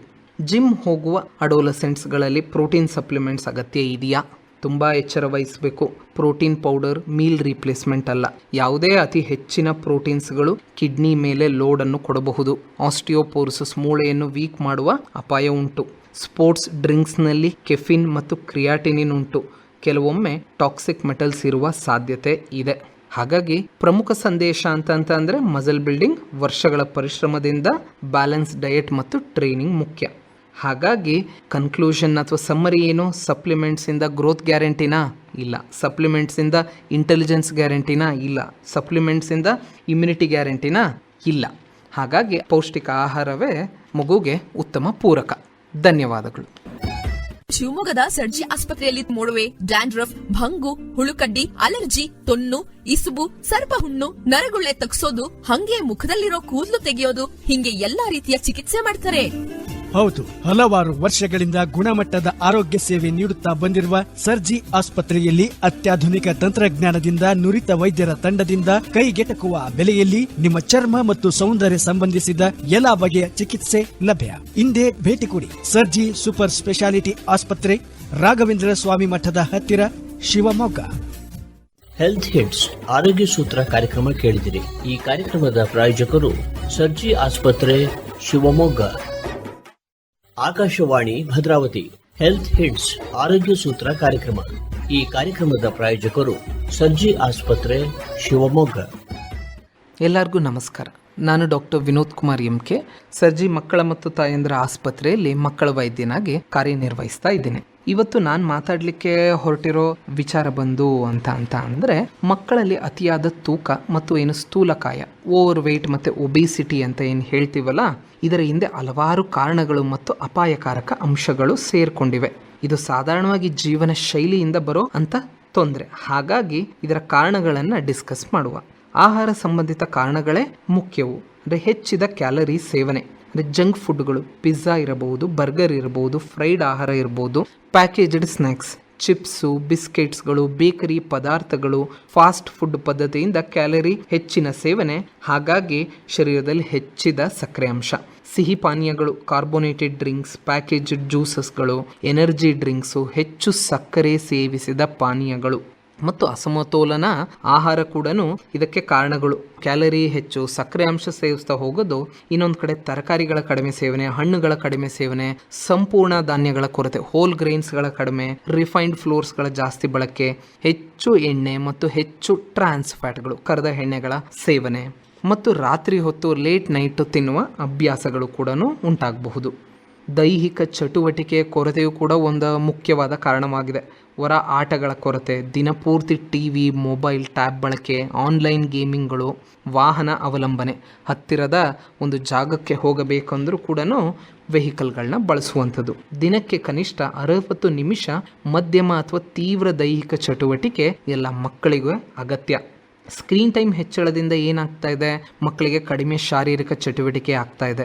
ಸ್ಕ್ರೀನ್ ನೋಡುತ್ತಾ ತಿನ್ನುವ ಅಭ್ಯಾಸ, ಜಾಹೀರಾತುಗಳ ಪ್ರಭಾವದಿಂದ ಜಂಕ್ ಫುಡ್ ಆಯ್ಕೆಗಳು ಇತ್ತೀಚಿನ ದಿನದಲ್ಲಿ ಹೆಚ್ಚಾಗ್ತಾ ಇದೆ. ಕುಟುಂಬ ಮತ್ತು ಪರಿಸರ ಅಂಶಗಳಲ್ಲಿ ಬಂದ್ವಿ ಅಂತಂದರೆ, ತಂದೆ ತಾಯಿ ಓವರ್ ವೆಯ್ಟ್ ಆಗಿದ್ದರೆ ಮಗುವಿಗೆ ಅಪಾಯ 2 ರಿಂದ 3 ಪಟ್ಟು ಹೆಚ್ಚುತ್ತಾ ಇದೆ. ಮತ್ತು ಮನೆಯಲ್ಲೇ ಹೆಚ್ಚು ಎಣ್ಣೆ ತಿನ್ನೋದು, ಸಿಹಿ ತಿನ್ನೋದು, ಹೊರ ಆಹಾರ ಪದ್ಧತಿ ಮತ್ತು ಮಗು ಚೆನ್ನಾಗಿ ತಿನ್ನಬೇಕು ಅನ್ನೋ ಒತ್ತಡ ಕೂಡ ಉಂಟಾಗ್ತಿರಬಹುದು. ನಗರ ಜೀವನ ಶೈಲಿಯಿಂದ ಪಾರ್ಕ್ ಮತ್ತು ಆಟದ ಮೈದಾನಗಳ ಕೊರತೆಯಾಗಿದೆ. ಹಾಗಾಗಿ ದೈಹಿಕ ವ್ಯಾಯಾಮಗಳ ಕೊರತೆ ಕೂಡ ಕಂಡು ಬರ್ತಾ ಇದೆ. 90 ರಿಂದ 95 ಪ್ರಕರಣದಲ್ಲಿ ಜೀವನ ಶೈಲಿನೇ ಮುಖ್ಯ ಕಾರಣ. ಒಂದು 5% ಕೆಲವೊಮ್ಮೆ ಫ್ಯಾಮಿಲಿಯಲ್ಲಿ ಮುಂಚೆ ಸ್ಥೂಲಕಾಯದ್ದು ಇತಿಹಾಸ ಇದ್ದರೆ ಅಥವಾ ಕೆಲವೊಂದು ಹಾರ್ಮೋನ್ ಅಥವಾ ಸಿಂಡ್ರೋಮ್ ಕಾರಣಗಳು ಇರಬಹುದು. ಉದಾಹರಣೆಗೆ ಕುಶಿಂಗ್ ಸಿಂಡ್ರೋಮ್ ಮತ್ತು ಹೈಪೋಥೈರಾಯ್ಡಿಸಮ್ಗಳಿಂದನೂ ಕೂಡ ಇಂಥ ಆಗಬಹುದು. ನಿದ್ರೆಹೀನತೆಯಿಂದ ಅಥವಾ ನಿದ್ರೆ ಕೊರತೆಯಿಂದ ಈ ಫಾಸ್ಟ್ ಲೈಫಲ್ಲಿ ಹಸಿವಿನ ಹಾರ್ಮೋನ್ ಹೆಚ್ಚಳ ಆಗೋದು, ತೃಪ್ತಿ ಪಡುವಂಥ ಹಾರ್ಮೋನ್ ಕಡಿಮೆ ಆಗೋದು, ಹಾಗಾಗಿ ಆಹಾರದ ಸೇವನೆ ಹೆಚ್ಚಾಗುವಂಥದ್ದು. ಅಪರೂಪದಲ್ಲಿ ಮಾನಸಿಕ ಮತ್ತು ಭಾವನಾತ್ಮಕ ಅಂಶಗಳಿಂದನೂ ಕೂಡ ಒಬೇಸಿಟಿ ಅಥವಾ ಸ್ಥೂಲಕಾಯ ಉಂಟಾಗಬಹುದು. ಒತ್ತಡ, ಪರೀಕ್ಷಾ ಆತಂಕ, ಬೇಸರದಿಂದ ತಿನ್ನುವುದು, ಎಮೋಷನಲ್ ಈಟಿಂಗ್ ಅಂತ ಹೇಳ್ತೀವಿ, ಮತ್ತು ಕೌಟುಂಬಿಕ ಸಮಸ್ಯೆಗಳು, ಇದರಿಂದ ಮಾನಸಿಕ ಹಿಂಜರಿತೆ, ಖಿನ್ನತೆ, ಇವುಗಳಿಂದ ಕೂಡ ಎಮೋಷನಲ್ ಈಟಿಂಗ್ ಹೆಚ್ಚಾಗಬಹುದು. ಕೆಲವೊಂದು ಗರ್ಭಾವಸ್ಥೆ ಮತ್ತು ಪ್ರಾರಂಭಿಕ ಜೀವನಗಳ ಅಂಶಗಳು ಕೂಡ ಇದಕ್ಕೆ ಕಾರಣವಾಗಬಹುದು. ತಾಯಿ ಗರ್ಭಾವಸ್ಥೆಯಲ್ಲಿದ್ದಾಗ ಓವರ್ ವೆಯ್ಟ್ ಅಥವಾ ಇದ್ದರೆ ಗರ್ಭಧಾರಣೆಯಲ್ಲಿ ತಾಯಿಗೆ ಶುಗರ್ ಕಾಯಿಲೆ ಏನಾದರೂ ಇದ್ದಿದ್ರೆ, ಮತ್ತು ಮಗು ಹುಟ್ಟಿದಾಗ ಅತಿಯಾದ ತೂಕ ಏನಾದರೂ ಇದ್ದರೆ, ಅತಿಯಾದ ತೂಕ ಅಂದರೆ 3.5 kg ಹೆಚ್ಚು ತೂಕ ಇದ್ದರೆ ಹುಟ್ಟಿದಾಗ ಮಗುಗೆ, ಮತ್ತು ಶಿಶು ಅವಧಿಯಲ್ಲಿ ವಿಪರೀತ ಅಥವಾ ಅತಿಯಾದ ಫಾರ್ಮುಲಾ ಫೀಡಿಂಗ್ ಏನಾದರೂ ಬಳಕೆ ಆಗಿದ್ದರೂ ಕೂಡ ಆ ಮಗು ಮುಂದೆ ಬೆಳೆದು ಸ್ಥೂಲಕಾಯ ಅಥವಾ ಓವರ್ ವೆಯ್ಟ್ ಅಥವಾ ಒಬೇಸಿಟಿ ಆಗುವ ಚಾನ್ಸಸ್ ಹೆಚ್ಚು. ಸಾಮಾಜಿಕ ಮತ್ತು ಆರ್ಥಿಕ ಅಂಶಗಳು ಕೂಡ ಈಗ ಹೆಚ್ಚಿದೆ. ಇದಕ್ಕೆಲ್ಲ ಕಾರಣ ಅಂದರೆ ಫಾಸ್ಟ್ ಫುಡ್ ಲಭ್ಯತೆ, ಆರೋಗ್ಯಕರ ಆಹಾರ ದುಬಾರಿಯಾಗಿದೆ, ಅನಾರೋಗ್ಯ ಆಹಾರ ಚೀಪ್ ಆಗಿದೆ, ಶಾಲಾ ಕ್ಯಾಂಟೀನ್ ಪದ್ಧತಿ, ಜಾಹೀರಾತುಗಳ ಪ್ರಭಾವದಿಂದನೂ ಇರಬಹುದು. ಸೊ ಮಕ್ಕಳಲ್ಲಿ ಹಾಗಾಗಿ ಈ ಸ್ಥೂಲತೆ ಅಥವಾ ಒಬೆಸಿಟಿ ಒಂದು ಬಹುಕಾರಕ ಸಮಸ್ಯೆ. ಇದು ಕೇವಲ ಹೆಚ್ಚು ತಿನ್ನೋದಷ್ಟೇ ಅಲ್ಲ, ಚಟುವಟಿಕೆ ಕೊರತೆ, ಕುಟುಂಬ ಪದ್ಧತಿ, ಪರಿಸರ ಮತ್ತು ಮನೋವೈಜ್ಞಾನಿಕ ಅಂಶಗಳು ಎಲ್ಲ ಸೇರಿ ಪರಿಣಾಮ ಬೀರ್ತಾ ಇದೆ. ಧನ್ಯವಾದಗಳು. ಯಾಕೆ ಸರ್ ಇವತ್ತು ತುಂಬಾ ಸುಸ್ತಾದಾಗೆ ಕಾಣ್ತೀರಾ? ಯಾಕೋ ಗೊತ್ತಿಲ್ಲ ಮೇಡಮ್, ಈ ಎದೆ ನೋವು ಆಗ್ತಿದೆ. ಮೊನ್ನೆ ನಮ್ ಯಜಮಾನ್ರಿಗೂ ಹೀಗೆ ಆಗಿತ್ತು. ಶಿವಮೊಗ್ಗದ ಸರ್ಜಿ ಸೂಪರ್ ಸ್ಪೆಷಾಲಿಟಿ ಆಸ್ಪತ್ರೆಗೆ ಹೋದ್ವಿ. ಅಲ್ಲಿ ಸುಸಜ್ಜಿತವಾಗಿರೋ ಕಾರ್ಡಿಯಾಲಜಿ ವಿಭಾಗದಲ್ಲಿ ಚಿಕಿತ್ಸೆ ಕೊಡಿಸಿದ್ವಿ. ಈಗ ನಮ್ಮ ಮನೆಯವರು ಆರಾಮಾಗಿದ್ದಾರೆ. ಅಲ್ಲಿ ನುರಿತ ಹೆಸರಾಂತ ಹೃದಯ ರೋಗ ತಜ್ಞ ವೈದ್ಯರಿದ್ದಾರೆ. ECG, echo, TMT, angiogram, angioplasty, pacemaker ಹೀಗೆ ಎಲ್ಲಾ ರೀತಿಯ ಚಿಕಿತ್ಸೆಗಳು ಲಭ್ಯ. ಅದು ಕಡಿಮೆ ದರದಲ್ಲಿ. ಅಷ್ಟೇ ಅಲ್ಲ, ನಗುಮೊಗದ ಸೇವೆ ಕೂಡ ಸಿಗುತ್ತೆ. ಹಿಂದೆ ಭೇಟಿ ಕೊಡಿ ಸರ್ಜಿ ಸೂಪರ್ ಸ್ಪೆಷಾಲಿಟಿ ಆಸ್ಪತ್ರೆ, ರಾಘವೇಂದ್ರ ಸ್ವಾಮಿ ಮಠದ ಹತ್ತಿರ, ಶಿವಮೊಗ್ಗ. ಹೆಲ್ತ್ ಹಿಟ್ಸ್ ಆರೋಗ್ಯ ಸೂತ್ರ ಕಾರ್ಯಕ್ರಮ ಕೇಳಿದಿರಿ. ಈ ಕಾರ್ಯಕ್ರಮದ ಪ್ರಾಯೋಜಕರು ಸರ್ಜಿ ಆಸ್ಪತ್ರೆ, ಶಿವಮೊಗ್ಗ. ಆಕಾಶವಾಣಿ ಭದ್ರಾವತಿ. ಹೆಲ್ತ್ ಹಿಟ್ಸ್ ಆರೋಗ್ಯ ಸೂತ್ರ ಕಾರ್ಯಕ್ರಮ. ಈ ಕಾರ್ಯಕ್ರಮದ ಪ್ರಾಯೋಜಕರು ಸರ್ಜಿ ಆಸ್ಪತ್ರೆ, ಶಿವಮೊಗ್ಗ. ಎಲ್ಲರಿಗೂ ನಮಸ್ಕಾರ. ನಾನು ಡಾಕ್ಟರ್ ವಿನೋದ್ ಕುಮಾರ್ ಎಂ.ಕೆ. ಸರ್ಜಿ ಮಕ್ಕಳ ಮತ್ತು ತಾಯಂದಿರ ಆಸ್ಪತ್ರೆಯಲ್ಲಿ ಮಕ್ಕಳ ವೈದ್ಯನಾಗಿ ಕಾರ್ಯನಿರ್ವಹಿಸ್ತಾ ಇದ್ದೇನೆ.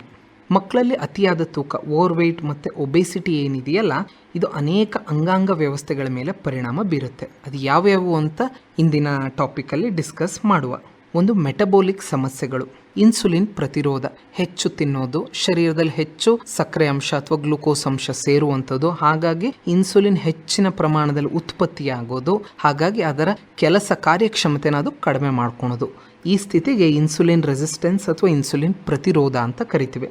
ಇದು ಮುಂದುವರೆದು ಅಥವಾ ಇದರ ನೆಕ್ಸ್ಟ್ ಸ್ಟೇಜ್ ಯಾವುದು ಅಂತಂದರೆ ಟೈಪ್ 2 ಡಯಾಬಿಟಿಸ್ ಮೆಲೈಟಸ್. ಅಂದರೆ ದೊಡ್ಡವರಲ್ಲಿ ಏನು ಕಂಡು ಬರುತ್ತಲ್ಲ ಶುಗರ್ ಕಾಯಿಲೆ, ಅದು ಹಿಂದೆ ವಯಸ್ಕರಲ್ಲಿ ಅಷ್ಟೇ ಕಂಡು ಬರ್ತಾ ಇದ್ದಿದ್ದು ಇತ್ತೀಚೆಗೆ ಒಬೇಸ್, ಅತಿಯಾದ ತೂಕ ಇರೋ ಮಕ್ಕಳಲ್ಲೂ ಕೂಡ ಹೆಚ್ಚಾಗಿ ಕಂಡು ಬರ್ತಾ ಇದೆ. ಇದು ಮುಂದುವರೆದು ಹೊಟ್ಟೆ ಸುತ್ತ ಕೊಬ್ಬು, ವಿಸರಲ್ ಒಬೇಸಿಟಿ ಅಂತ ಹೇಳ್ತೀವಿ, ಹೈಪರ್ ಟೆನ್ಷನ್ ಅಂತ ಹೇಳ್ತೀವಿ, ಮತ್ತು ಶರೀರದಲ್ಲಿ ಕೊಬ್ಬಿನಂಶದ ಏರುಪೇರು ಆಗುವಂಥದ್ದು, ಟ್ರೈಗ್ಲಿಸರೈಡ್ಸ್ ಅಂಶ ಹೆಚ್ಚಾಗುವಂಥದ್ದು, LDL ಕೊಲೆಸ್ಟ್ರಾಲ್, ಶರೀರಕ್ಕೆ ಅಗತ್ಯ ಇಲ್ಲದೆ ಇರೋ ಕೊಲೆಸ್ಟ್ರಾಲ್ ಹೆಚ್ಚಾಗುವಂಥದ್ದು, HDL ಕೊಲೆಸ್ಟ್ರಾಲ್, ಒಳ್ಳೆ ಕೊಲೆಸ್ಟ್ರಾಲ್ ಅಂಶ ಕಡಿಮೆ ಆಗುವಂಥದ್ದೆಲ್ಲ ಉಂಟಾಗ್ಬೋದು. ಇದು ಮುಂದುವರೆದು ಹೃದಯ ಮತ್ತು ರಕ್ತನಾಳಗಳ ಸಮಸ್ಯೆಗಳನ್ನು ಕೂಡ ಉಂಟು ಮಾಡ್ಬೋದು. ಭವಿಷ್ಯದಲ್ಲಿ ಕೊರೊನರಿ ಆರ್ಟರಿ ಡಿಸೀಸ್ ಅಪಾಯ ಅಂತರ, ಅಂದರೆ ಮಯೋಕಾರ್ಡಿಯಲ್ ಇನ್ಫಾಕ್ಷನ್ ಅಥವಾ ಹಾರ್ಟ್ ಅಟ್ಯಾಕ್ ಅಂತ ಏನು ಹೇಳ್ತೀವಿ, ಶುಗರು, BP ಕಾಯಿಲೆ ಮುಂದುವರೆದು ಬರುತ್ತಲ್ಲ, ಅದು ಕೂಡ ಆಗಬಹುದು. ಬಾಲ್ಯದಲ್ಲಿಯೇ ಅಥೆರೋಸ್ಕ್ಲೆರೋಸಿಸ್ ಪ್ರಕ್ರಿಯೆ ಆರಂಭವಾಗಬಹುದು. ರಕ್ತನಾಳಗಳಲ್ಲಿ ಕೊಬ್ಬಿನಂಶ ಶೇಖರಣೆ ಏನಿದೆ ಅತಿಯಾದ ತೂಕ ಇರೋ ಮಕ್ಕಳಲ್ಲಿ ಶುರುವಿಂದನೇ ಆಗಬಹುದು. ಇದು ಹೊರತುಪಡಿಸಿ ಮಕ್ಕಳಲ್ಲಿ ಕೊಬ್ಬಿನಂಶ ಎಲ್ಲ ಲಿವರಲ್ಲೂ ಕೂಡ ಸಂಗ್ರಹವಾಗ್ತಾ ಹೋಗ್ಬೋದು. ಅದು ಮುಂದುವರೆದು ಫೈಬ್ರೋಸಿಸ್, ಸಿರೋಸಿಸ್ ಕೂಡ ಆಗುವಂಥ ಅಪಾಯ ಇರುತ್ತೆ. ಸೊ ಒಟ್ಟಾರೆ ತೂಕ ಇರೋ ಮಕ್ಕಳಲ್ಲಿ ಈ liver related fat deposition, non alcoholic fatty liver disease ಪ್ರಮಾಣ ಗಣನೀಯವಾಗಿದೆ. ಅತಿಯಾದ ತೂಕ ಇರೋದ್ರಿಂದ ಕುತ್ತಿಗೆ ಸುತ್ತಮುತ್ತ, ಎದೆ ಭಾಗ ಸುತ್ತಮುತ್ತ ಹೆಚ್ಚಿನ ಫ್ಯಾಟ್ ತುಂಬಿಕೊಂಡಿರೋದ್ರಿಂದ ನಿದ್ರೆಯಲ್ಲಿ ಉಸಿರಾಟದ ತಡೆ ಆಗಬಹುದು, ಮತ್ತು ದಿನದಲ್ಲಿ ನಿದ್ರೆ ಪಾಟು ಕೂಡ ಮಗು ಪಡಬಹುದು. ಇದಕ್ಕೆ ಅಬ್ಸ್ಟ್ರಕ್ಟಿವ್ ಸ್ಲೀಪ್ ಅಪ್ನಿಯಾ ಅಂತೇವೆ. ವ್ಯಾಯಾಮ ಸಹನಾ ಶಕ್ತಿ ಕಡಿಮೆ, ನೋಡಲಿಕ್ಕೆ ದಪ್ಪ ಇರುತ್ತೆ, ನೋಡಲಿಕ್ಕೆ ಹೈಟ್ ಇರುತ್ತೆ, ಎಲ್ಲ ಇರುತ್ತೆ, ಆದರೆ ಮಗುಗೆ ಓಡಾಡ್ಲಿಕ್ಕೆ ಕಷ್ಟ ಆಗ್ಬೋದು, ಮೆಟ್ಲತ್ತದು ಇಳಿಯೋದು ಕಷ್ಟ ಆಗ್ಬೋದು, ಸಣ್ಣ ಪುಟ್ಟ ತನ್ನ ಕೆಲಸಗಳನ್ನು ಮಾಡ್ಕೊಳ್ಳಿಕ್ಕೂ ಒಬೇಸಿಟಿಯಿಂದ ಕಷ್ಟ ಆಗ್ಬೋದು. ಇದು ಹೊರತುಪಡಿಸಿ ಮಾಂಸಖಂಡ ಮತ್ತು ಬೋನಿನ ಸಮಸ್ಯೆಗಳು ಕೂಡ ಉಂಟು ಮಾಡ್ಬೋದು. ಮೊಣಕಾಲು ನೋವು, ಹಿಪ್ ಜಾಯಿಂಟ್ ಸಮಸ್ಯೆಗಳು, ಬೆನ್ನಿನ ನೋವು, ಮತ್ತು ಹೆಚ್ಚು ತೂಕದ ಪರಿಣಾಮದಿಂದ ಸ್ಕೆಲಿಟಲ್ ಗ್ರೋತ್ ಮೇಲೆ ಒತ್ತಡ ಉಂಟಾಗ್ಬೋದು. ಮುಖ್ಯವಾಗಿ ಇತ್ತೀಚೆಗೆ ಕಿಶೋರಿಯರಲ್ಲಿ ಹಾರ್ಮೋನಲ್ ಮತ್ತು ಪ್ಯೂಬರ್ಟಿ ಸಮಸ್ಯೆಗಳು ಕಾಣಿಸ್ತಾ ಇದೆ. ಬಾಲಕಿಯರು ಬೇಗ ಪ್ಯೂಬರ್ಟಿಯನ್ನು ತಲುಪ್ತಾ ಇದ್ದಾರೆ. PCOS ಅಂತ ಹೇಳ್ತೀವಿ, ಪಾಲಿಸಿಸ್ಟಿಕ್ ಓವೇರಿಯನ್ ಸಿಂಡ್ರೋಮ್ ಆಗುವಂಥದ್ದು. ಅದು ಬಿಟ್ಟು ಮಾಸಿಕ ಚಕ್ರದಲ್ಲಿ ಅಸಮತೋಲನ ಕೂಡ ಆಗುವಂಥದ್ದು. ಜೀರ್ಣಾಂಗ ಸಮಸ್ಯೆಗಳು ಹೊರತುಪಡಿಸಿದ್ದಲ್ಲ, ಸ್ಥೂಲಕಾಯ ಇರುವಂಥ ಮಕ್ಕಳಲ್ಲಿ ಗ್ಯಾಸ್ಟ್ರೋಇಸೋಫೇಜಿಯಲ್ ರಿಫ್ಲಕ್ಸ್ ಮತ್ತು ಮಲಬದ್ಧತೆ ಕೂಡ ಉಂಟಾಗಬಹುದು. ಇದು ಕೇವಲ ಶಾರೀರಿಕ ಸಮಸ್ಯೆ ಆಗದೇ ಮಾನಸಿಕ ಸಮಸ್ಯೆಗಳನ್ನು ಕೂಡ ಪರಿಣಾಮಗಳನ್ನು ಉಂಟು ಮಾಡ್ಬೋದು. ಆತ್ಮವಿಶ್ವಾಸ ಕುಗ್ಗೋದು, ಶಾಲೆಯಲ್ಲಿ ಕಿರುಕುಳ, ಸಾಮಾಜಿಕವಾಗಿ ದೂರ ಉರಿಯುವುದು ಮತ್ತು ಆಂಗ್ಸೈಟಿ ಮತ್ತು ಡಿಪ್ರೆಷನ್ ಕೂಡ ಆಗಬಹುದು. ಸ್ಥೂಲ ಮಕ್ಕಳು ತಮ್ಮ ದೇಹದ ಬಗ್ಗೆ ಹೀನ ಅಭಿಪ್ರಾಯ ಹೊಂದುವುದು ಸಾಧ್ಯತೆ ಇವರಲ್ಲೇ ಹೆಚ್ಚು. ದೀರ್ಘಕಾಲದ ಪರಿಣಾಮ ಸ್ಥೂಲ ಮಕ್ಕಳಾಗಿ ಓವರ್ವೇಟ್ ಒಬೇಸ್ ಇದ್ದವರು ದೊಡ್ಡವರಾದಮೇಲೂ ಓವರ್ವೇಟ್ ಒಬೇಸ್ ಆಗಿ ಉಳಿತಾರೆ. ಮುಂದೆ ಬೆಳೆದು ಟೈಪ್ 2 ಶುಗರ್ ಕಾಯಿಲೆ ಬರೋ ಚಾನ್ಸಸ್ ಹೆಚ್ಚಾಗುತ್ತೆ. ಹೃದಯ ರೋಗ, ಸ್ಟ್ರೋಕ್ ಮತ್ತು ಕೆಲ ಕ್ಯಾನ್ಸರ್ಗಳ ಅಪಾಯವೂ ಕೂಡ ಹೆಚ್ಚಾಗುತ್ತೆ. ಬಾಲ್ಯದಲ್ಲಿ ಬಂದಿರೋ ಸ್ಥೂಲತೆ ಟ್ರ್ಯಾಕಿಂಗ್ ಫೆನಾಮಿನನ್ ಮುಖಾಂತರ ವಯಸ್ಕ ಜೀವನದಲ್ಲೂ ಮುಂದುವರಿಯುತ್ತದೆ ಮತ್ತು ಒಟ್ಟಾರೆ ಜೀವನದ ಗುಣಮಟ್ಟದ ಮೇಲೆ ಇದು ಪರಿಣಾಮ ಬಿಡುತ್ತೆ. ಕ್ರೀಡೆಯಲ್ಲಿ ಭಾಗವಹಿಸುವಿಕೆ ಕಡಿಮೆ ಆಗುತ್ತೆ, ಶಾಲಾ ಕಾರ್ಯಕ್ಷಮತೆ ಮೇಲೆ ಪರಿಣಾಮ ಬೀಳುತ್ತೆ, ಸಾಮಾಜಿಕ ಜೀವನ ಗುಣಮಟ್ಟ ಕುಗ್ಗಿಬಿಡುತ್ತೆ. ಸೊ ಒಟ್ಟಾರೆಯಾಗಿ ಮಕ್ಕಳ ಸ್ಥೂಲಕಾಯ ಏನಿದೆ, ಒಬೇಸಿಟಿ, ಬೊಜ್ಜುತನ ಏನಿದೆ, ಒಂದು ಬಹು ಅಂಗಾಂಗ ಪರಿಣಾಮ ಹೊಂದಿರೋ ರೋಗ ಸ್ಥಿತಿ. ಇದು ಕೇವಲ ತೂಕ ಹೆಚ್ಚಳವಲ್ಲ, ಹೃದಯ, ಮೆಟಬಾಲಿಕ್ ವ್ಯವಸ್ಥೆ, ಲಿವರ್, ಜಾಯಿಂಟ್ಸ್, ಹಾರ್ಮೋನ್ಸ್, ಈವನ್ ಮಾನಸಿಕ ಆರೋಗ್ಯದ ಮೇಲೂ ಕೂಡ ದೀರ್ಘಕಾಲಿಕ ಪರಿಣಾಮ ಬೀಳುತ್ತೆ. ಆದ್ದರಿಂದ ತಡೆಗಟ್ಟುವುದು, ಬೇಗ ಗುರುತಿಸೋದು ಮತ್ತು ಸಮಗ್ರ ನಿರ್ವಹಣೆ ಅತ್ಯಂತ ಅಗತ್ಯ. ಧನ್ಯವಾದಗಳು. ಏನ್ ರಾಮಪ್ಪ, ಹೇಗಿದ್ದೀಯಾ? ಚಂದ್ರಣ್ಣ, ಮಂಡಿ ನೋವಿನಿಂದ ಸಾಕಾಗಿ ಹೋಗಿದೆ. 1 ವರ್ಷದ ಹಿಂದೆ ನಾನು ಇಂಥದೇ ಗೋಳು ಅನುಭವಿಸಿದಿನಪ್ಪ. ನನ್ನ ಮಗನಿಗೆ ಅವ್ರ ಆಫೀಸ್ ನಲ್ಲಿ ಯಾರೋ ಶಿವಮೊಗ್ಗದ ಸರ್ಜಿ ಆಸ್ಪತ್ರೆಗೆ ಕರ್ಕೊಂಡು ಹೋಗಿ ಅಂತ ಹೇಳಿದ್ರಂತೆ. ಅಲ್ಲಿನ ನುರಿತ ವೈದ್ಯರ ತಂಡ, ಸಿಬ್ಬಂದಿಗಳು ಎಷ್ಟು ಚೆನ್ನಾಗಿ ಆರೈಕೆ ಮಾಡಿದ್ರು. ಅತ್ಯಾಧುನಿಕ ತಂತ್ರಜ್ಞಾನಗಳನ್ನೊಳಗೊಂಡ ಮಂಡಿ ನೋವು ಸೇರಿದಂತೆ ಕೀಲು ನೋವು, ಮೂಳೆ ಮುರಿತ, ಸ್ನಾಯು ಸೆಳೆತಕ್ಕೆ ಸಂಬಂಧಿಸಿದ ಎಲ್ಲಾ ಚಿಕಿತ್ಸೆಗಳನ್ನು ಕೈಗೆಟುಕೋ ಬೆಲೆಯಲ್ಲಿ ನೀಡ್ತಾರೆ. ಇನ್ನೊಂದು ವಿಷಯ ರಾಮಪ್ಪ, ಯೋಗ, ಧ್ಯಾನ, ಪ್ರಾಣಾಯಾಮ, ವ್ಯಾಯಾಮ ಹೀಗೆ ಮಾನಸಿಕ ನೆಮ್ಮದಿಗೆ ಬೇಕಾದಂತಹ ಎಲ್ಲಾ ಆರೋಗ್ಯ ಚಟುವಟಿಕೆಗಳ ಅಭ್ಯಾಸ ಮಾಡಿಸ್ತಾರೆ. ವೃದ್ಧರನ್ನ ಅತ್ಯಂತ ಕಾಳಜಿಯಿಂದ ನೋಡ್ಕೊಳ್ಳೋ ಏಕೈಕ ಆಸ್ಪತ್ರೆ ಅಂದ್ರೆ ಅದು ನಮ್ಮ ಸರ್ಜಿ ಆಸ್ಪತ್ರೆ. ಹೆಲ್ತ್ ಹಿಟ್ಸ್ ಆರೋಗ್ಯ ಸೂತ್ರ ಕಾರ್ಯಕ್ರಮ ಕೇಳಿದಿರಿ. ಈ ಕಾರ್ಯಕ್ರಮದ ಪ್ರಾಯೋಜಕರು ಸರ್ಜಿ ಆಸ್ಪತ್ರೆ, ಶಿವಮೊಗ್ಗ. ಆಕಾಶವಾಣಿ ಭದ್ರಾವತಿ. ಹೆಲ್ತ್ ಹಿಟ್ಸ್ ಆರೋಗ್ಯ ಸೂತ್ರ ಕಾರ್ಯಕ್ರಮ. ಈ ಕಾರ್ಯಕ್ರಮದ ಪ್ರಾಯೋಜಕರು ಸರ್ಜಿ ಆಸ್ಪತ್ರೆ, ಶಿವಮೊಗ್ಗ. ಎಲ್ಲರಿಗೂ ನಮಸ್ಕಾರ. ನಾನು ಡಾಕ್ಟರ್ ವಿನೋದ್ ಕುಮಾರ್ ಎಂ.ಕೆ. ಸರ್ಜಿ ಮಕ್ಕಳ ಮತ್ತು ತಾಯಿ ಆಸ್ಪತ್ರೆಯಲ್ಲಿ ಮಕ್ಕಳ ವೈದ್ಯನಾಗಿ ಕಾರ್ಯನಿರ್ವಹಿಸ್ತಾ ಇದ್ದೇನೆ. ನಾನು ಇವತ್ತು ಮಾತಾಡ್ಲಿಕ್ಕೆ ಹೊರಟಿರೋ ವಿಚಾರ ಬಂದು ಅಂತಂದರೆ ಮಕ್ಕಳಲ್ಲಿ ಅತಿಯಾದ ತೂಕ, ಓವರ್ ವೆಯ್ಟ್ ಮತ್ತು ಸ್ಥೂಲಕಾಯ, ಒಬೇಸಿಟಿ ಅಂತ ಹೇಳ್ತೀವಲ್ಲ, ಅದ್ರ ಬಗ್ಗೆ ಮಾತಾಡಲಿಕ್ಕೆ ಹೊರಟಿದ್ದೀನಿ ಇವತ್ತಿನ ವಿಚಾರವಾಗಿ. ಸೊ ಹಾಗಿದ್ರೆ ಸ್ಥೂಲಕಾಯ ಅಂತ ಅಂದರೆ ಏನು? ಮಕ್ಕಳಲ್ಲಿ ಅತಿಯಾದ ತೂಕ ಮತ್ತು ಸ್ಥೂಲಕಾಯ ಅಂತಂದರೆ ಅವರ ವಯಸ್ಸಿಗೆ ಅನುಗುಣವಾಗಿ, ಅವರ ಎತ್ತರಕ್ಕೆ ಮತ್ತು ಲಿಂಗಕ್ಕೆ ಅನುಗುಣವಾಗಿ ದೇಹದಲ್ಲಿ ಅಗತ್ಯಕ್ಕಿಂತ ಹೆಚ್ಚು ಕೊಬ್ಬು ಸಂಗ್ರಹವಾಗಿರೋ ಸ್ಥಿತಿ ಇದಾಗಿರುತ್ತೆ. ಇದು ಕೇವಲ ದೇಹದ ರೂಪದ ಬದಲಾವಣೆಯಲ್ಲದೆ ದೀರ್ಘಕಾಲಿಕ ಪರಿಣಾಮವನ್ನು ಬೀರಬಹುದು. WHO ಮತ್ತು ಯುನಿಸೆಫ್ ವರದಿಗಳ ಪ್ರಕಾರ ವಿಶ್ವದಲ್ಲಿ ಜಾಗತಿಕ ಮಟ್ಟದಲ್ಲಿ ಸುಮಾರು 8ರಿಂದ 10% ಮಕ್ಕಳಲ್ಲಿ ಒಬೇಸಿಟಿ ಕಂಡು ಬರ್ತಾ ಇದೆ. ಅಂದರೆ ಪ್ರತಿ 10 ಮಕ್ಕಳಲ್ಲಿ 1 ಮಗು ಹೆಚ್ಚಿದ ತೂಕದ ಸಮಸ್ಯೆಯಿಂದ ಬಳಲ್ತಾ ಇದೆ. ಭಾರತದಲ್ಲೂ ಕೂಡ ಈ ವರದಿಯಿಂದ ಏನು ಹೊರತೇನಲ್ಲ, ಸರಿಸುಮಾರು 5ರಿಂದ 8% ಓವರ್ ವೆಯ್ಟ್ ಅಥವಾ ಒಬೇಸಿಟಿ ಇದೆ. ನಗರ ಪ್ರದೇಶಗಳಲ್ಲಿ, ವಿಶೇಷವಾಗಿ ಮಧ್ಯಮ ಮತ್ತು ಮೇಲ್ದರ್ಜೆಯ ಕುಟುಂಬಗಳ ಮಕ್ಕಳಲ್ಲಿ ಇದು 10ರಿಂದ 15% ಏರಿರೋದು ಗಮನಾರ್ಹವಾಗಿದೆ. ಭಾರತದಲ್ಲಿ ಒಂದು ಕಡೆ ಅಪೌಷ್ಟಿಕತೆ ಇದ್ದರೆ, ಆಹಾರದ ಕೊರತೆಯಿಂದ, ಇನ್ನೊಂದು ಕಡೆ ಆಹಾರದ ಅವಲಭ್ಯ ಕೂಡ ಹೆಚ್ಚಾಗಿ ಈ ರೀತಿ ಸ್ಥೂಲಕಾಯದ ತೊಂದರೆನೂ ಇನ್ನೊಂದು ಕಡೆ ಕಾಣಿಸ್ತಿದೆ. ಹಾಗಿದ್ದರೆ ಈ ಸ್ಥೂಲಕಾಯ ಅಥವಾ ಒಬೇಸಿಟಿಯನ್ನು ಹೇಗೆ ಕಂಡುಹಿಡಿಯೋದು, ಹೇಗೆ ಮಾಪನ ಮಾಡೋದು? ಈ ಸ್ಥಿತಿಯನ್ನು ಮುಖ್ಯವಾಗಿ BMI ಇಂದ ಕಂಡುಹಿಡಿತೀವಿ, ಬಾಡಿ ಮಾಸ್ ಇಂಡೆಕ್ಸ್ ಮುಖಾಂತರ. ಅಂದರೆ ಮಗುವಿನ ವಯಸ್ಸು ಮತ್ತು ಲಿಂಗಕ್ಕೆ ಅನುಗುಣವಾಗಿ ಬೊಜ್ಜಿನಂಶ ಶರೀರದಲ್ಲಿ ಎಷ್ಟು ಹೆಚ್ಚಿದೆ, ತೂಕ ಎಷ್ಟು ಹೆಚ್ಚಿದೆ ಅಂತ. ಇದನ್ನು ಚಾರ್ಟ್ನಲ್ಲಿ ಗುರುತಿಸಿ 85ನೇ ಪರ್ಸೆಂಟೈಲ್ಗಿಂತ ಹೆಚ್ಚಿದ್ರೆ ಓವರ್ ವೆಯ್ಟ್ ಎಂದು ವರ್ಗೀಕರಿಸ್ತೀವಿ, 95ನೇ ಪರ್ಸೆಂಟೈಲ್ಗಿಂತ ಹೆಚ್ಚಿದ್ರೆ ಒಬೇಸಿಟಿ ಎಂದು ವರ್ಗೀಕರಿಸ್ತೇವೆ. ಹಾಗಿದ್ರೆ ಇದನ್ನೆಲ್ಲ ಯಾಕೆ ನಾವು ತಿಳ್ಕೊಬೇಕಾಗಿದೆ? ಓವರ್ ವೆಯ್ಟ್ ಇದ್ದರೆ ಏನಾಯಿತು, ಮಗು ಒಂಚೂರು ದಪ್ಪ ಇದ್ದರೆ ಏನಾಗುತ್ತೆ? ಸೊ ಮಗು ಜಾಸ್ತಿ ತೂಕ ಇದ್ದರೆ, ಸ್ಥೂಲಕಾಯ ಹೆಚ್ಚಿದ್ರೆ ಮಕ್ಕಳಲ್ಲೂ ಕೂಡ ಟೈಪ್ 2 ಡಯಾಬಿಟಿಸ್ ಮೆಲೈಟಸ್ ಅಂತಂದರೆ ಶುಗರ್ ಕಾಯಿಲೆ, BP ಕಾಯಿಲೆ ಅಥವಾ ಕೊಬ್ಬಿನಂಶದ ಏರುಪೇರು ಮತ್ತು ಶರೀರದಲ್ಲಿ ಮುಂತಾದ ಮೂಳೆ ಮತ್ತು ಮಾಂಸಖಂಡಗಳ ತೊಂದರೆಗಳು ಕಾಣುವಂಥ ಸಾಧ್ಯತೆ ಇರುತ್ತೆ. ಕೆಲವೊಮ್ಮೆ ಇದು ದೈಹಿಕ ತೊಂದರೆವಾಗದೇ ಮಾನಸಿಕವಾಗಿಯೂ ಕೂಡ ಪರಿಣಾಮವನ್ನು ಉಂಟು ಮಾಡಬಹುದು. ಇವುಗಳ ಪರಿಣಾಮವಾಗಿ ಕೆಲವೊಮ್ಮೆ ಮಕ್ಕಳ ವಿದ್ಯಾಭ್ಯಾಸದಲ್ಲೂ ಕೂಡ ಧಕ್ಕೆ ಆಗ್ಬೋದು. ಮತ್ತು ಮಕ್ಕಳಲ್ಲಿದ್ದಾಗ ಯಾರು ಸ್ಥೂಲರಾಗಿರ್ತಾರೋ, ವಿಪರೀತ ಓವರ್ ವೆಯ್ಟ್ ಆಗಿರ್ತಾರೋ, ವಯಸ್ಸಾದಂತೆ ಅವರು ಕೂಡ ದಪ್ಪವಾಗಿರೋ ಚಾನ್ಸಸ್ ಹೆಚ್ಚು, ದೊಡ್ಡವರಾದ್ಮೇಲೆ ಸ್ಟ್ರೋಕ್ ಆಗೋ ಚಾನ್ಸಸ್ ಹೆಚ್ಚು, ಹಾರ್ಟ್ ಅಟ್ಯಾಕು, ಹೃದಯ ರೋಗ ಸಂಬಂಧ ಕೊರೊನರಿ ಹಾರ್ಟ್ ಡಿಸೀಸ್ ಅಂತ ಏನು ಹೇಳ್ತೀವಲ್ಲ, ಅದು 2 ರಿಂದ 5 ಪಟ್ಟು ಹೆಚ್ಚಿರುತ್ತೆ ಅಂತ ಅನೇಕ ಅಧ್ಯಯನಗಳಿಂದ ತಿಳಿದು ಬಂದಿದೆ. ಹಾಗಿದ್ರೆ ಇದು ಯಾವುದ್ರ ಮುಖಾಂತರ ಬರ್ತಾ ಇದೆ ಸ್ಥೂಲಕಾಯ ಅನ್ನೋದು? ಹೆಚ್ಚಿದ ಕ್ಯಾಲರಿ ಮತ್ತು ಕಡಿಮೆ ಪೌಷ್ಟಿಕಾಂಶದ ಇರುವ ಜಂಕ್ ಫುಡ್ ಮತ್ತು ಸಿಹಿ ಪಾನೀಯಗಳ ಅಧಿಕ ಸೇವನೆ, ಶಾರೀರಿಕ ಚಟುವಟಿಕೆಗಳ ಕೊರತೆ, ದಿನವಿಡೀ ಸ್ಕ್ರೀನ್ ಟೈಮ್ ಅಂತಂದರೆ ಮೊಬೈಲ್, ಟಿವಿ ಮತ್ತು ಲ್ಯಾಪ್ಟಾಪ್ಗಳು ಕೂಡಿ, ಮತ್ತು ಕುಟುಂಬದ ಆಹಾರ ಪದ್ಧತಿ ಮತ್ತು ಜೆನೆಟಿಕ್ ಕಾರಣಗಳಿಂದನೂ ಅಪರೂಪದಲ್ಲಿ ಸ್ಥೂಲಕಾಯಗಳು ಮಕ್ಕಳಲ್ಲಿ ಬರಬಹುದಾಗಿದೆ. ಸೊ ಆದ್ದರಿಂದ ತಡೆಗಟ್ಟೋದೇನಿದೆ ಅತ್ಯಂತ ಮುಖ್ಯವಾದದ್ದು ಸಮತೋಲನ ಆಹಾರ ಪದ್ಧತಿ, ದೈಹಿಕ ಚಟುವಟಿಕೆ, ಸ್ಕ್ರೀನ್ ಟೈಮ್ ಮಿತಿ, ಸಮರ್ಪಕ ನಿದ್ರೆ ಮತ್ತು ಕುಟುಂಬದ ಒಡ್ಡುಗೂಡಿದ ಆರೋಗ್ಯಕರ ಜೀವನ ಶೈಲಿಗಳ ಮೂಲಕ ಮಕ್ಕಳಲ್ಲಿ ಸ್ಥೂಲತೆ ಅಥವಾ ಸ್ಥೂಲಕಾಯವನ್ನು ನಿಯಂತ್ರಿಸಬಹುದಾಗಿದೆ. ಶಾಲೆಗಳು, ಪೋಷಕರು ಮತ್ತು ಆರೋಗ್ಯ ವೃತ್ತಿಪರರು ಒಟ್ಟಾಗಿ ಕೆಲಸ ಮಾಡಿದಾಗ ಮಾತ್ರ ಈ ಮೌನ ಮಹಾಮಾರಿಯನ್ನು ತಡೆಗಟ್ಟಲು ಸಾಧ್ಯ. ಆರೋಗ್ಯಕರ ಬಾಲ್ಯವೇ ಆರೋಗ್ಯಕರ ಸಮಾಜ ಮತ್ತು ಶಕ್ತಿಶಾಲಿ ದೇಶದ ಭವಿಷ್ಯಕ್ಕೆ ಮೂಲಾಧಾರವಾಗಿದೆ. ಮಕ್ಕಳಲ್ಲಿ ಅತಿಯಾದ ತೂಕ ಮತ್ತು ಸ್ಥೂಲತೆ ಇಂದು ವೇಗವಾಗಿ ಹೆಚ್ಚುತ್ತಿರುವ ಆರೋಗ್ಯ ಸಮಸ್ಯೆಯಾಗಿದೆ. ಇದು ಕೇವಲ ದೇಹದ ರೂಪದ ವಿಚಾರವಲ್ಲ, ಭವಿಷ್ಯದ ಹೃದಯ ರೋಗ, ಭವಿಷ್ಯದ ಮಧುಮೇಹ ಮತ್ತು ಇತರ ಗಂಭೀರ ಕಾಯಿಲೆಗಳ ಮೂಲವಾಗಬಹುದು. ಆದ್ದರಿಂದ ಕುಟುಂಬ, ಶಾಲೆ ಮತ್ತು ಸಮಾಜ ಒಗ್ಗಟ್ಟಾಗಿ ಮಕ್ಕಳಲ್ಲಿ ಆರೋಗ್ಯಕರ ಆಹಾರ ಮತ್ತು ಚಟುವಟಿಕೆಗಳನ್ನು ಉತ್ತೇಜಿಸಬೇಕು. ನಮಸ್ಕಾರ. ಶಿವಮೊಗ್ಗದ ಸರ್ಜಿ ಆಸ್ಪತ್ರೆಯಲ್ಲಿ ಮೊಡವೆ, ಡ್ಯಾಂಡ್ರಫ್, ಭಂಗು, ಹುಳುಕಡ್ಡಿ, ಅಲರ್ಜಿ, ತೊನ್ನು, ಇಸುಬು, ಸರ್ಪಹುಣ್ಣು, ನರಗುಳ್ಳೆ ತಗ್ಸೋದು, ಹಂಗೆ ಮುಖದಲ್ಲಿರೋ ಕೂದಲು ತೆಗೆಯೋದು, ಹಿಂಗೆ ಎಲ್ಲಾ ರೀತಿಯ ಚಿಕಿತ್ಸೆ ಮಾಡ್ತಾರೆ. ಹೌದು, ಹಲವಾರು ವರ್ಷಗಳಿಂದ ಗುಣಮಟ್ಟದ ಆರೋಗ್ಯ ಸೇವೆ ನೀಡುತ್ತಾ ಬಂದಿರುವ ಸರ್ಜಿ ಆಸ್ಪತ್ರೆಯಲ್ಲಿ ಅತ್ಯಾಧುನಿಕ ತಂತ್ರಜ್ಞಾನದಿಂದ ನುರಿತ ವೈದ್ಯರ ತಂಡದಿಂದ ಕೈಗೆಟಕುವ ಬೆಲೆಯಲ್ಲಿ ನಿಮ್ಮ ಚರ್ಮ ಮತ್ತು ಸೌಂದರ್ಯ ಸಂಬಂಧಿಸಿದ ಎಲ್ಲಾ ಬಗೆಯ ಚಿಕಿತ್ಸೆ ಲಭ್ಯ. ಇಂದೇ ಭೇಟಿ ಕೊಡಿ. ಸರ್ಜಿ ಸೂಪರ್ ಸ್ಪೆಷಾಲಿಟಿ ಆಸ್ಪತ್ರೆ, ರಾಘವೇಂದ್ರ ಸ್ವಾಮಿ ಮಠದ ಹತ್ತಿರ, ಶಿವಮೊಗ್ಗ.